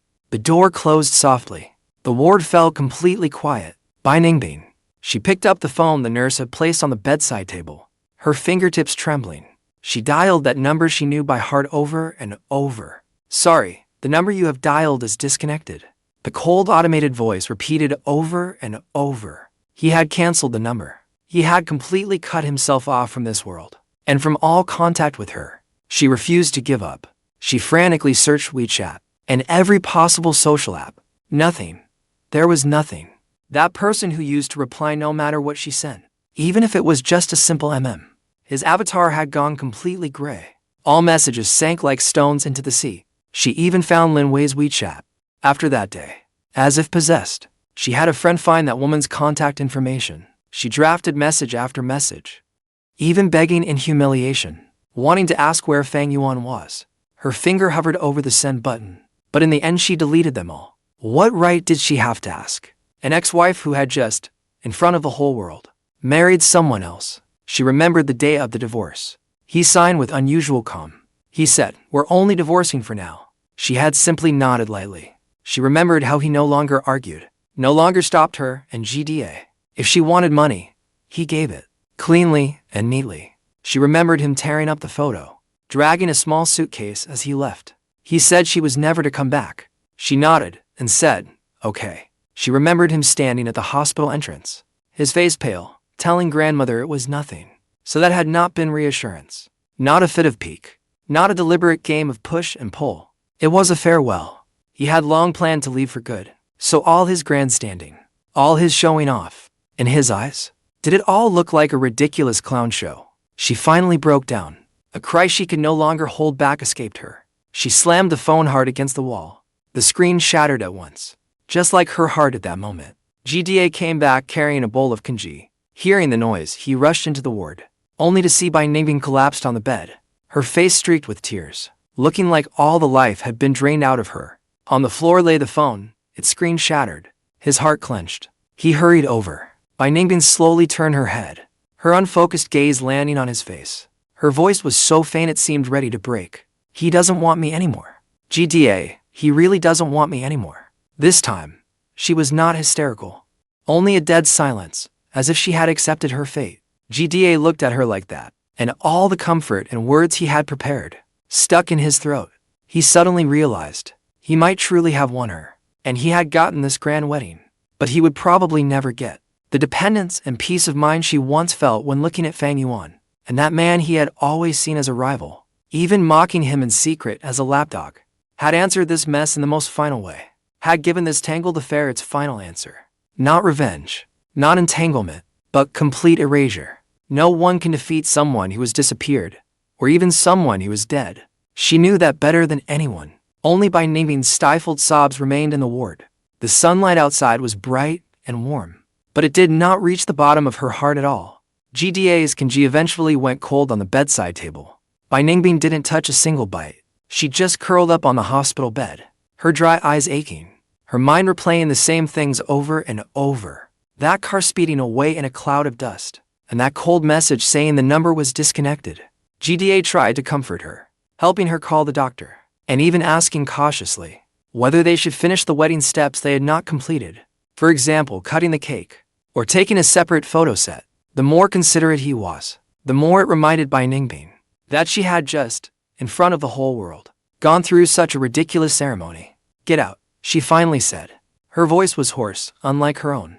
Jida froze. You're forcing me to say this. She suddenly looked up, her eyes bloodshot. Leave me alone.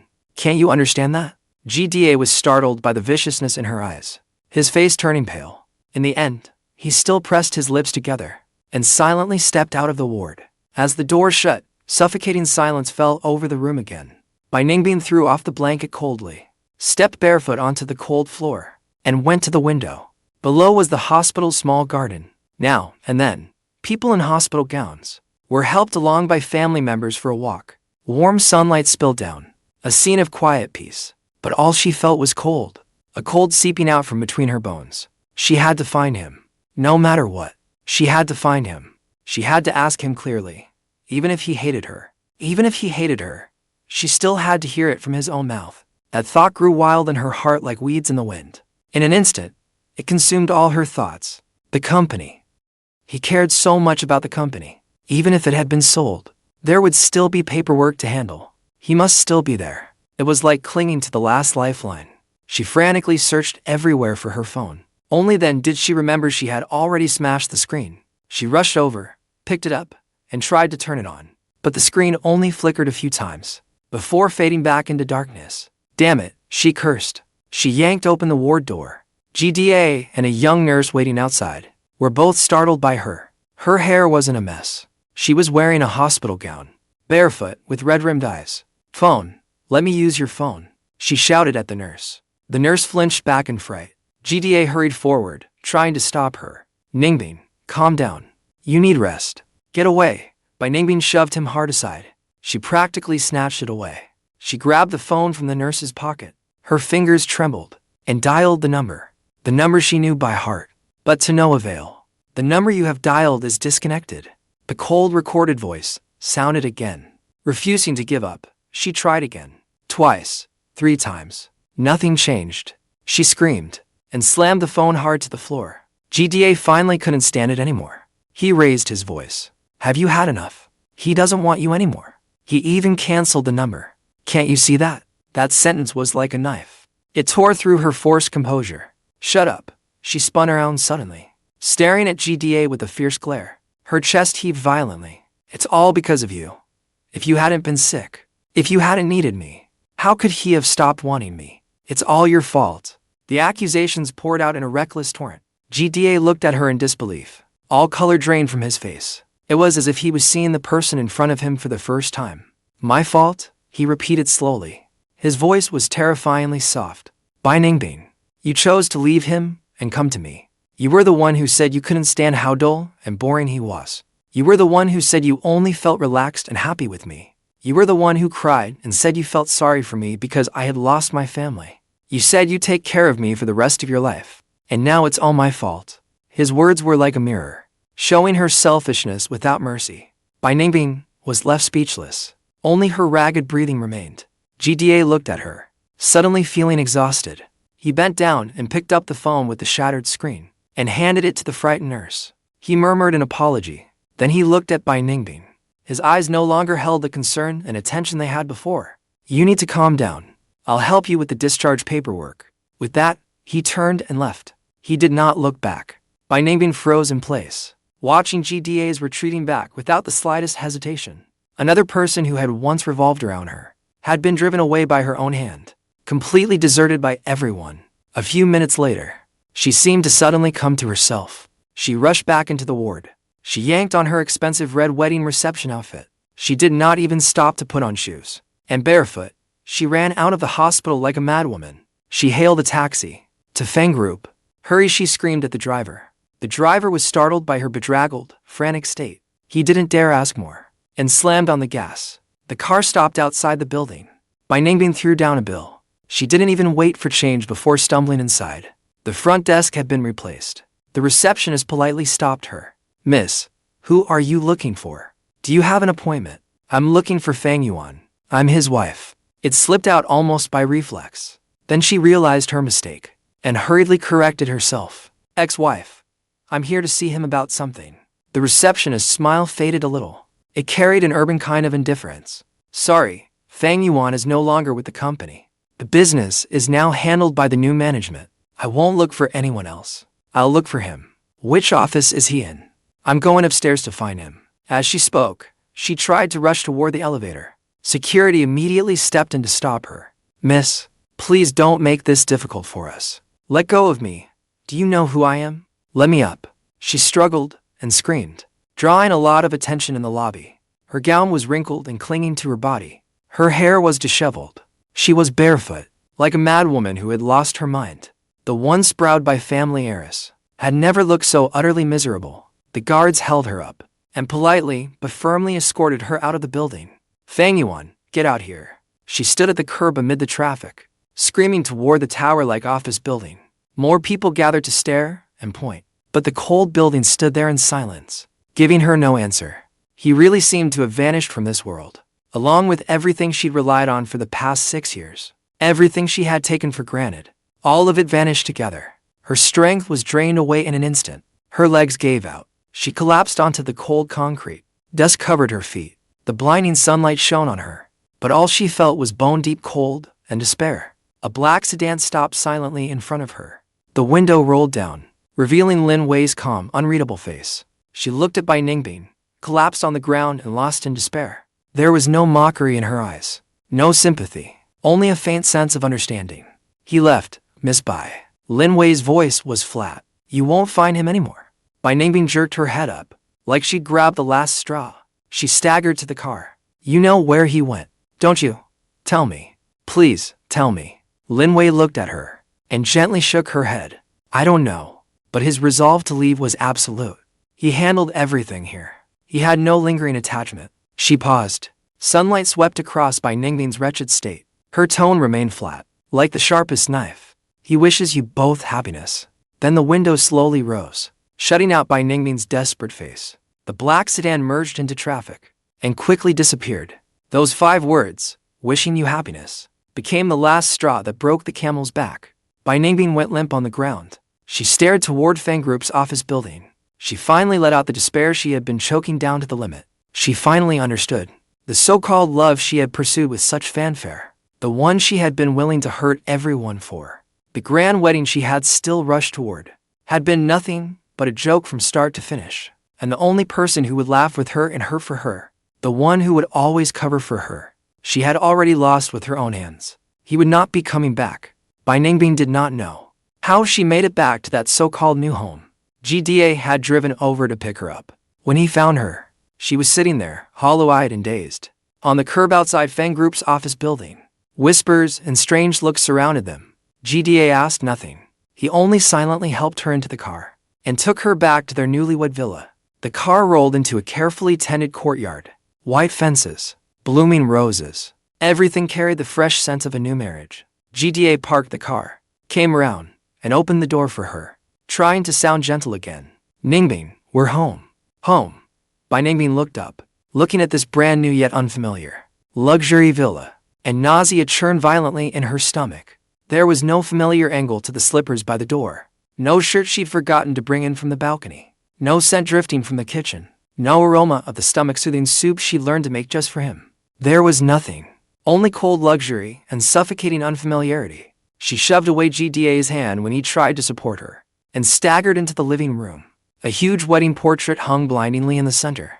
In the photo, she was still nestled in GDA's arms, smiling with perfect grace. Take it down now. As if burned by it, She spun around and screamed at GDA, her voice hoarse and breaking. GDA stood at the doorway watching her, the warmth on his face finally fading bit by bit. "By Ningbing," he said in a low voice, his anger tightly held down. "This wedding, this house was your own choice. You said you wanted a completely fresh start. So, what are you complaining about now? And me?" By Ningbing laughed as if she'd heard the biggest joke in the world. She pointed at the wedding portrait, her fingers trembling. "Look at the two of us. Do we look like two clowns? He's definitely laughing at us. He. GDA finally exploded again. He rushed forward in a few strides, grabbed her shoulders, and squeezed so hard she frowned in pain. "Fang Yuan is gone already. He doesn't want you anymore. Open your eyes and look clearly. The person married to you now is me. The person standing in front of you is me." His shout echoed through the empty living room. By Ningbing was shaken so hard she felt dizzy. Looking at his handsome face twisted by anger, she suddenly went quiet. She looked at him, her eyes empty. Her voice was light and hollow. Yes, but, GDA, why am I not happy at all?" She gently pushed away the hands gripping her shoulders, step by step backing away, until her back hit the cold wall. "He left. Shouldn't you be the happiest one here?" She tilted her head, as if asking him, "Didn't you always say he was not good enough for me? That he didn't understand me? That only you were the one best suited for me?" GDA's face turned extremely ugly. "Now it's fine. He's completely gone. No one is standing between us anymore." By Ningbing's lips twitched, pulling into a smile uglier than tears. "We should be happy." GDA opened his mouth, but found he could not say a single word. The By Ningbing in front of him seemed like a completely different person. Once that hysterical madness faded, all that was left was cold clarity. By Ningbing no longer looked at him. She slowly sank to the floor, hugged her knees, and curled herself into a ball. He had not been like this before. She muttered to herself, her unfocused gaze fixed on some point in the void. When she said she wanted wontons from the west side of town in the middle of the night, no matter how tired he was, he would drive out to get them. When I was sick, he stayed up all night watching over me. When I lost my temper and smashed things, he would quietly clean everything up, then ask if my hand hurt. She counted them one by one. Those little moments she had taken for granted, now clear in her mind. They came with a late, piercing ache. Even on the day of the divorce, when I said I would throw all his junk out, he really only took one small suitcase. Her voice began to choke up. How could I have thought he was just pretending to be pitiful? GDA stood nearby and listened, as she recalled another man's goodness, one sentence after another. Every word landed like a loud slap, smacking him across the face. His carefully crafted tenderness looked so pale and weak beside Fang Yuan's silent, heavy devotion. It was utterly powerless. He had originally thought that once Fang Yuan stepped aside, he would be able to have By Ningbing all to himself. But now he realized, in that miserable way, that man's shadow was everywhere, in the very act of disappearing completely. He had taken even deeper root in By Ningbing's heart. "Stop talking, GDA." She cut in, her tone edged with a trace of pleading and impatience. But By Ningbing acted as if she had not heard him. She lifted her head, looking at him through tear-blurred eyes, and asked a fatal question. "GDA, if I had nothing left, if I was no longer the Bai family heiress, couldn't buy you the things you wanted, and couldn't ask my grandmother to help your family turn over funds anymore, would you still treat me the same way?" GDA jolted all over. His eyes flickered instinctively. That slight evasiveness did not escape By Ningbing's eyes. She suddenly let out a low laugh, full of endless sorrow and self-mockery. "See, you don't know the answer either, do you?" She braced herself against the wall and slowly stood up. She did not look at GDA again. She staggered toward the stairs. "I'm tired. I want to sleep for a while." Her voice was so exhausted it seemed ready to shatter at any second. GDA watched her unsteady back recede, wanting to step forward and catch her. But his feet seemed nailed to the spot. He knew that some things had already shattered the moment he instinctively pulled away just now. They were broken for good. The devoted persona he had carefully maintained was utterly fragile before reality. By Ningbing returned to the room and locked the door behind her. She did not turn on the light. She collapsed straight onto the big bed. Inside the room still carried the smell of the new house and fresh paint. She closed her eyes, but her mind was full of that small yet cozy apartment. Fang Yuan's back on the balcony as he hung out the laundry, and the faint fresh scent of detergent in the air. Before, she had disliked him. Disliked that he only ever buried himself in work. Disliked that he knew nothing of romance and pretty words. Only now did she understand. That kind of steady sense of security was the rarest and most precious thing. She grabbed a pillow and pressed it hard against her face, trying to block everything out. But it could not block the emptiness in her heart. It was wrong. It had been wrong from the start. She had thrown away a pearl and taken a fisheye for treasure, and the person she had lost would never come back. Days moved forward like rusted gears, jerking and grinding under their own weight. Ningbing lived in that new villa, like a soulless ghost. GDA tried to repair their relationship. He tried every trick to please her. He took her out to clear her head. He bought expensive gifts, but all she gave him in return was silence. He started investigating like a madman. He used every connection and every resource he could. He latched onto every trace of Fang Yuan's disappearance like a mad dog. He had to know where Fang Yuan had gone, whether he was dead or alive. Yet all the clues ended the moment he sold the company and canceled his number. He was like a drop of water evaporating into the air. He vanished so completely it was hopeless to track him down. At the same time, some overlooked details began to piece themselves together as he traced everything back. He found Fang Yuan's former assistant, Shaolin. He probably used threats and bribes. At first, Shaolin kept her mouth shut, but after he hounded her nearly to madness, she finally stammered out that Fang Yuan's health seemed very bad before he left. He had fainted several times. He had also quietly gone to the hospital a few times. But the exact situation, she did not know either. In poor health. Only then did Ningbing remember how deathly pale his face had been, and remember him collapsing at the hospital entrance. At the time, she had only thought he was pretending to be pitiful for sympathy. It felt as if a cold hand had clenched her heart. Then she remembered something even earlier. He always seemed exhausted, with an unshakable weariness in his eyes. Back then, she had only complained that he could not stay with her. Complained that he was getting more and more boring. He really was sick. He was not putting on an act for the hospital staff. That was why he agreed to the divorce so calmly.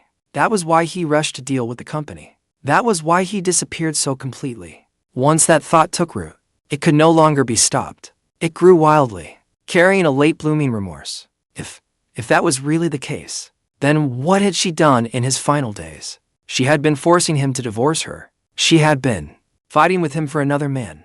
She had been spending his money on another man. She had been preparing a grand wedding to flaunt it in his face. Her stomach twisted violently. She rushed into the bathroom, leaned over the toilet, and started retching dryly. Tears and snot poured out uncontrollably. Her throat was full of the bitter taste of bile. GDA heard the noise and ran in, frowning as he reached out to help her. "What's wrong? Did you eat something bad?" The moment his hand touched her arm, Ningbing flung him off. "Don't touch me," she lifted her head, her eyes bloodshot, full of monstrous hatred. She hated GDA, but she hated herself even more. GDA was so startled by her stare that he stepped back. Ningbing braced herself on the sink and got shakily to her feet. Through blurred tears, she looked at the loathsome woman in the mirror. It was her. It was all her. She had driven him away step by step. She had, at the very moment he may have needed her most, given him the deepest humiliation and betrayal. And GDA, the salvation she had once believed in. The man who kept telling her Fang Yuan was not good enough for her. The man who kept asking her for more and more. Was he not also an accomplice who would fan the flames? She spun around abruptly and fixed GDA with a murderous stare. He was in poor health. Did you know that? GDA frowned. What are you talking about? Weren't you the one who told me he was just putting on an act? Ningbing let out a scornful laugh. And what about you? She stepped closer and closer to him. Her voice was so cold it sounded brittle. Why is it that you always get sick at the perfect time? Why is it that every time I have to leave him behind to take care of you? GDA looked at her. GDA was forced back step by step. The color drained from his face. Ningbing screamed at him in a piercing voice. She swept across the entire vanity table. Shards flew everywhere. Was it you? Were you the one acting in front of us all along? Was it you? Who kept interfering? Was it you? She looked utterly deranged. She lunged at him and started hitting him. Give him back to me. Give him back to me. GDA awkwardly dodged her blows. At last, anger and ferocity surfaced on his face. Yes, it was me. I did it on purpose. Actually, I was not hurt at all. So what? Ningbing, you chose to come to my side yourself. It was your own choice. You said you could not stand him. You were the one who coveted the emotional validation I could give you. And now you want to blame it all on me. Do you think you are so innocent? They tore each other's masks off completely. Ningbing stopped. She looked at his face twisted by fury. Then she suddenly let out a low laugh. The laughter grew louder, and more frantic. But tears poured out just as wildly. Yes, blame me. It is all my fault. I was blind. And I deserved it. She laughed and cried as she turned and ran out the door. The word revenge, in her completely shattered world, became the only life-saving plank she could cling to. She used every resource her family had. With unprecedented ruthlessness, she began mercilessly targeting GDA's family.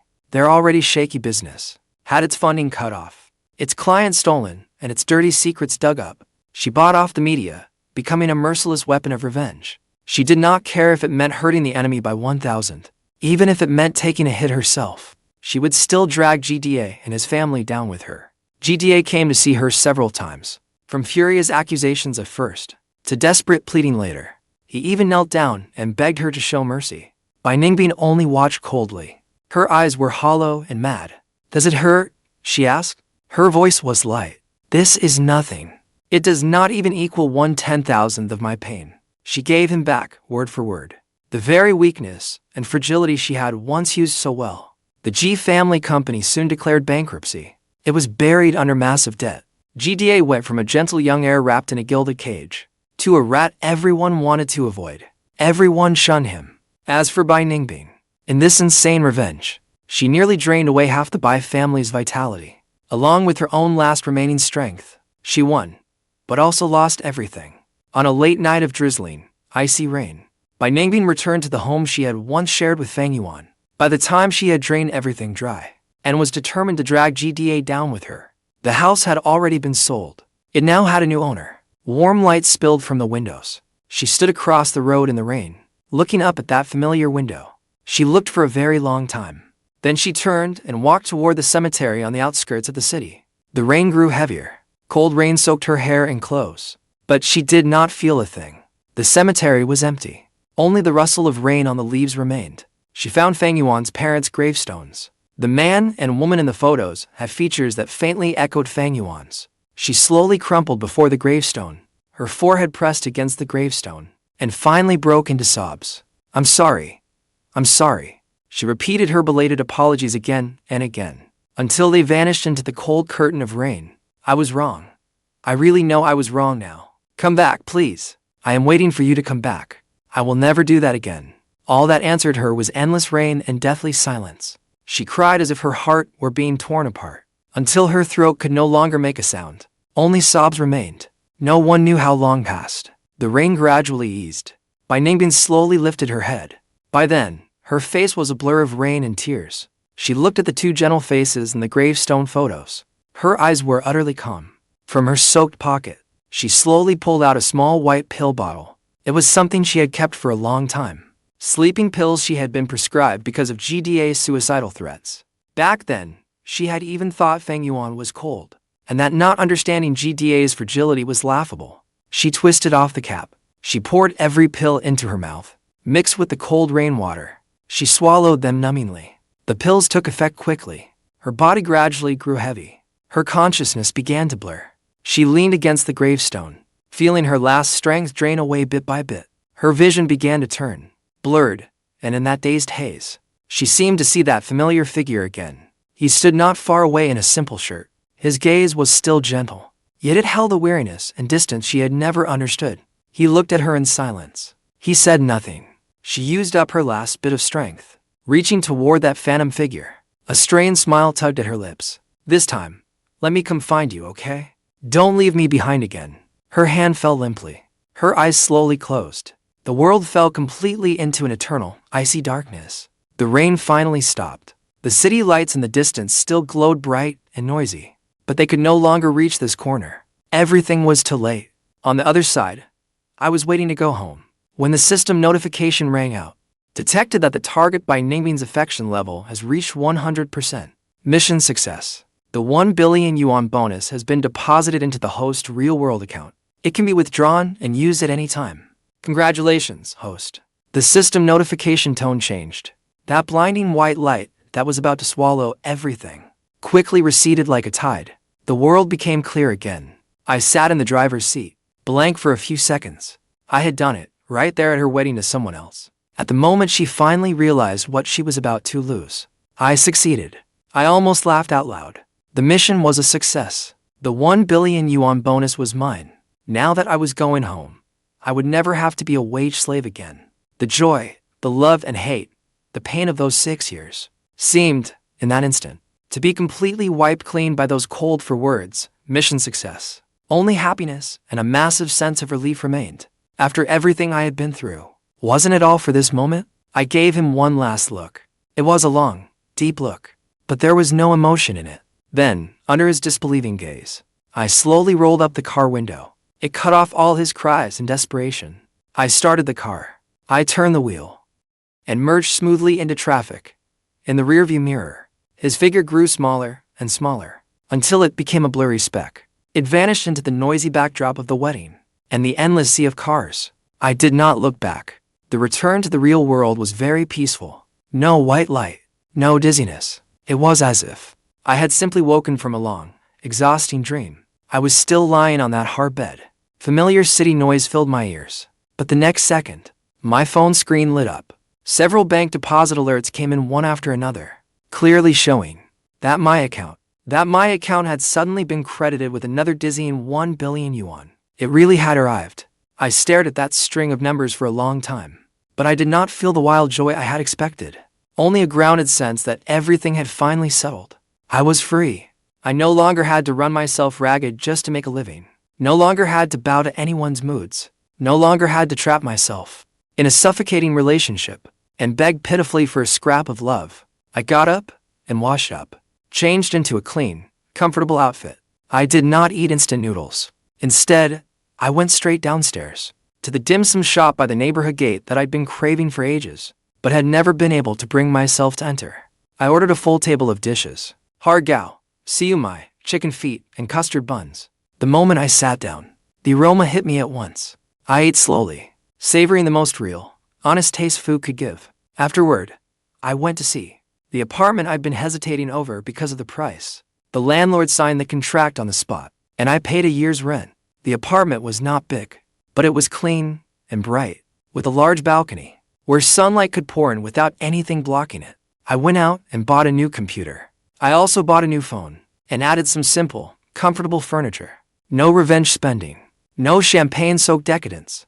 I was simply using a calm, brisk way to say goodbye to the humble version of myself from the past and begin a brand new life that truly belonged to me. With part of that money, I set up a small investment studio. I only took on projects I was interested in. I no longer had to force myself to please anyone. I also learned from the system a few bits and pieces about that world. The Bai Group was hit by a failed marriage alliance and the chaos that followed. Prices plunged. The G family went bankrupt for good and disappeared without a trace. As for Bai Ningbing, it was said she broke down emotionally on the wedding day, and after being hospitalized, seemed like a completely different person. She kept to herself. When these stories reached my ears, I no longer felt the slightest ripple inside. It was like watching a TV drama that had nothing to do with me. That struggle that had cost me 6 years of my life ended up in the most dramatic way, as I successfully secured a huge bonus. But for me, the greatest reward was not that 1 billion yuan. It was finally being able to let go of the past completely, and with clarity and composure, start a life that was truly my own. Sunlight filtered through the balcony glass of my new home, warm and gentle on my skin. I made myself a cup of coffee and sat in the rocking chair, watching the traffic below. The stream of cars looked like a slow river, moving steadily forward. The investment studio ran smoothly, bringing in returns far beyond expectations. But more importantly, it gave me a sense of control and intellectual stimulation. I just never expected that I would meet Lin Wei again here. I never thought she would show up here. Honestly, I never thought so either. I didn't expect it either. Lin Wei and I found a restaurant and sat down. By then, she had no money and looked a little worn down. "Do you know where this is?" Lin Wei asked me. I noticed it seems a little different from where I came from. I could only explain. "This is basically a parallel world." Then I explained the rules of this world to her. Then I asked her if she wanted to come work for my company. "I'll cover your food and lodging." "Really?" Lin Wei's eyes lit up. A dimple appeared at the corner of her mouth at once. "Great." She naturally became my assistant at the studio. Getting close to Lin Wei felt even more natural than I had expected. She was independent to the core. There was a bright frankness in her personality. She never beat around the bush. And she was not overly sensitive. She did not need people to constantly guess what she meant. Being with her was easy. We talked about the visual language of a film. We would complain about clients' unreasonable demands. And on some late night after overtime, we would simply sit quietly in a small restaurant, each eating a steaming bowl of noodle soup. No caution, no tiptoeing, no anxiety over losing or gaining. I knew she had feelings for me. Her looks and occasional little probes were not hard to read. But I was in no rush. I enjoyed the process of slowly getting to know each other and gradually drawing closer. It was like carefully tilling a piece of land that belonged to me. I would patiently wait for the right time to sow. A few more months passed. One weekend, Lin Wei and I went hiking in the suburbs. The wind was strong at the summit. She pulled her coat tighter. Her nose had gone a little red from the cold. I handed her my thermos. She held the cup, looking at the autumn colors below, where the whole forest blazed with color. Then she said, "You always seem so calm. Unlike me, who gets anxious over everything, then thrilled to pieces over the smallest thing." I smiled without saying anything. Those 6 years of storms and upheaval had already worn out all my extremes of joy and sorrow. She turned to look at me. Her eyes were bright and clear, but that calmness was reassuring. After we came down the mountain, I drove her home. When we reached the entrance to her neighborhood, I did not, as usual, just say goodbye. I parked the car, then turned to ask if she wanted to come up for a while. I make tea pretty well. She froze for a moment, then she smiled and said, "Sure." The apartment was very quiet. Sunlight streamed in through the white gauze curtains. I made her a cup of black tea. The fragrance of tea curled through the air. She held the teacup, studying my living room. Besides professional books on the shelf, there were also a few casual reads, as well as some pottery I had recently fired, whose shapes were a little awkward. On the wall hung a brightly colored abstract painting. We had bought it together at an art exhibition. "This place feels very lived in," she said softly. "Comfortable and grounded." We talked for a long time.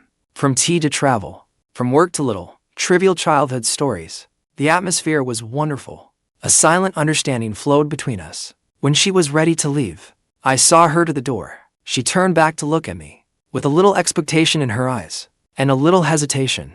I lowered my head and gently kissed her.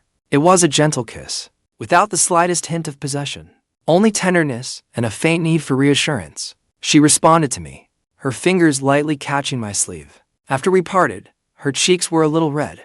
Her eyes were sparkling. "Next time," she said, her voice a little softer than usual, "I'll make tea for you." "Okay," I said with a smile and nodded. And just like that, our relationship naturally fell into place. There was no grand confession, no scheming or weighing things up, just, at the right moment, to people who felt comfortable with each other, deciding to walk a stretch of road together. A little over a year passed. On an ordinary evening, Lin Wei and I were in the kitchen of my apartment, preparing dinner together. She was cutting fruit. I stood by the stove, watching the soup pot. Outside, a light rain drizzled down. The room was filled with the warm scent of food. She suddenly set down the fruit knife, wiped her hands, and came over to wrap her arms around my waist from behind. Her face pressed against my back. Her voice was gentle, with a smile in it. "Let's buy a bigger house, the kind with a little yard. We can plant the hydrangeas you like, and leave me a bigger studio, though my painting still isn't much to look at." I turned the heat down and turned to look at her. Her eyes were bright, filled with an unclouded hope for the future. That long silent place inside me seemed to be smoothed out by the warm light and the rain outside. It was completely smoothed out. "Okay," I heard myself say, my voice softer and steadier than ever before. "Let's go look at houses." The house viewing went smoothly. We picked a neighborhood with a great environment, a villa with a little yard.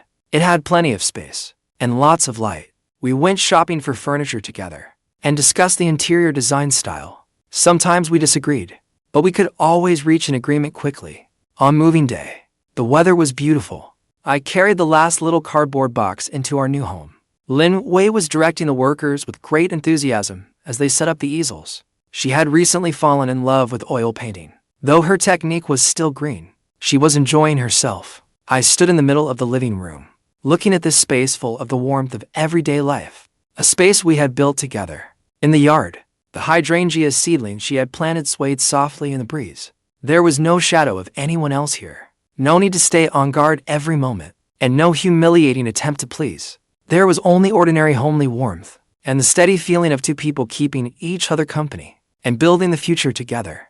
Lin Wei came over. She naturally took my hand, her fingers slipping between mine. "What do you want for dinner?" she asked, "to celebrate our housewarming." "I'll cook, though it probably won't be as good as what you make." I squeezed her hand back, smiling. "Let's make it together." This was my home in the truest sense. Not a cage won through a mission. Not some false facade held together by scheming. After dinner, the afterglow of sunset shone through the wide floor-to-ceiling windows of our new home. In the air, there was still a faint smell of the flowers we had just moved into the yard, mixed with the aroma of the soup simmering in the kitchen. The sky was not yet dark. Carefully, she was hanging up the last abstract painting she had made herself. She hung it on the living room wall. After hanging it, she stepped back to paces. She tilted her head and studied it, then asked uncertainly whether it was a little crooked. I walked over and gently wrapped my arms around her from behind. My chin rested on the top of her head. I looked at the painting. It showed the sunset we had seen at the seaside last time. Vivid orange, red, and blush pink intertwined, full of a surging, vibrant energy. "It looks great. It is not crooked," I said honestly. "Just hang it here every day." I could see her relax as she came into my arms. She laughed. "You always know how to sweet-talk me." "This isn't sweet-talking." At night, we talked about trivial things and next week's work schedule, whether we should put a swing in one corner of the yard, and even debated which movie was worth curling up on the sofa to watch tonight. These conversations were ordinary beyond measure, yet every word landed in the real world, full of the warmth of shared everyday life. After being together this long, I felt a sense of peace I had never known before. Then, amid the chirping and chatter of the neighborhood, I took out the ring I had been preparing for a long time. I slowly slipped it onto her finger. Lin Wei froze on the spot, her eyes locked on the ring on her finger. She could not come back to herself for a long time. After a long while, I finally heard her speak. What does this mean?" I knelt on one knee and said solemnly, "Will you marry me?" Lin Wei covered her mouth. She burst into tears, then threw herself into my arms. I held her tightly, holding on to the warmth that belonged to me.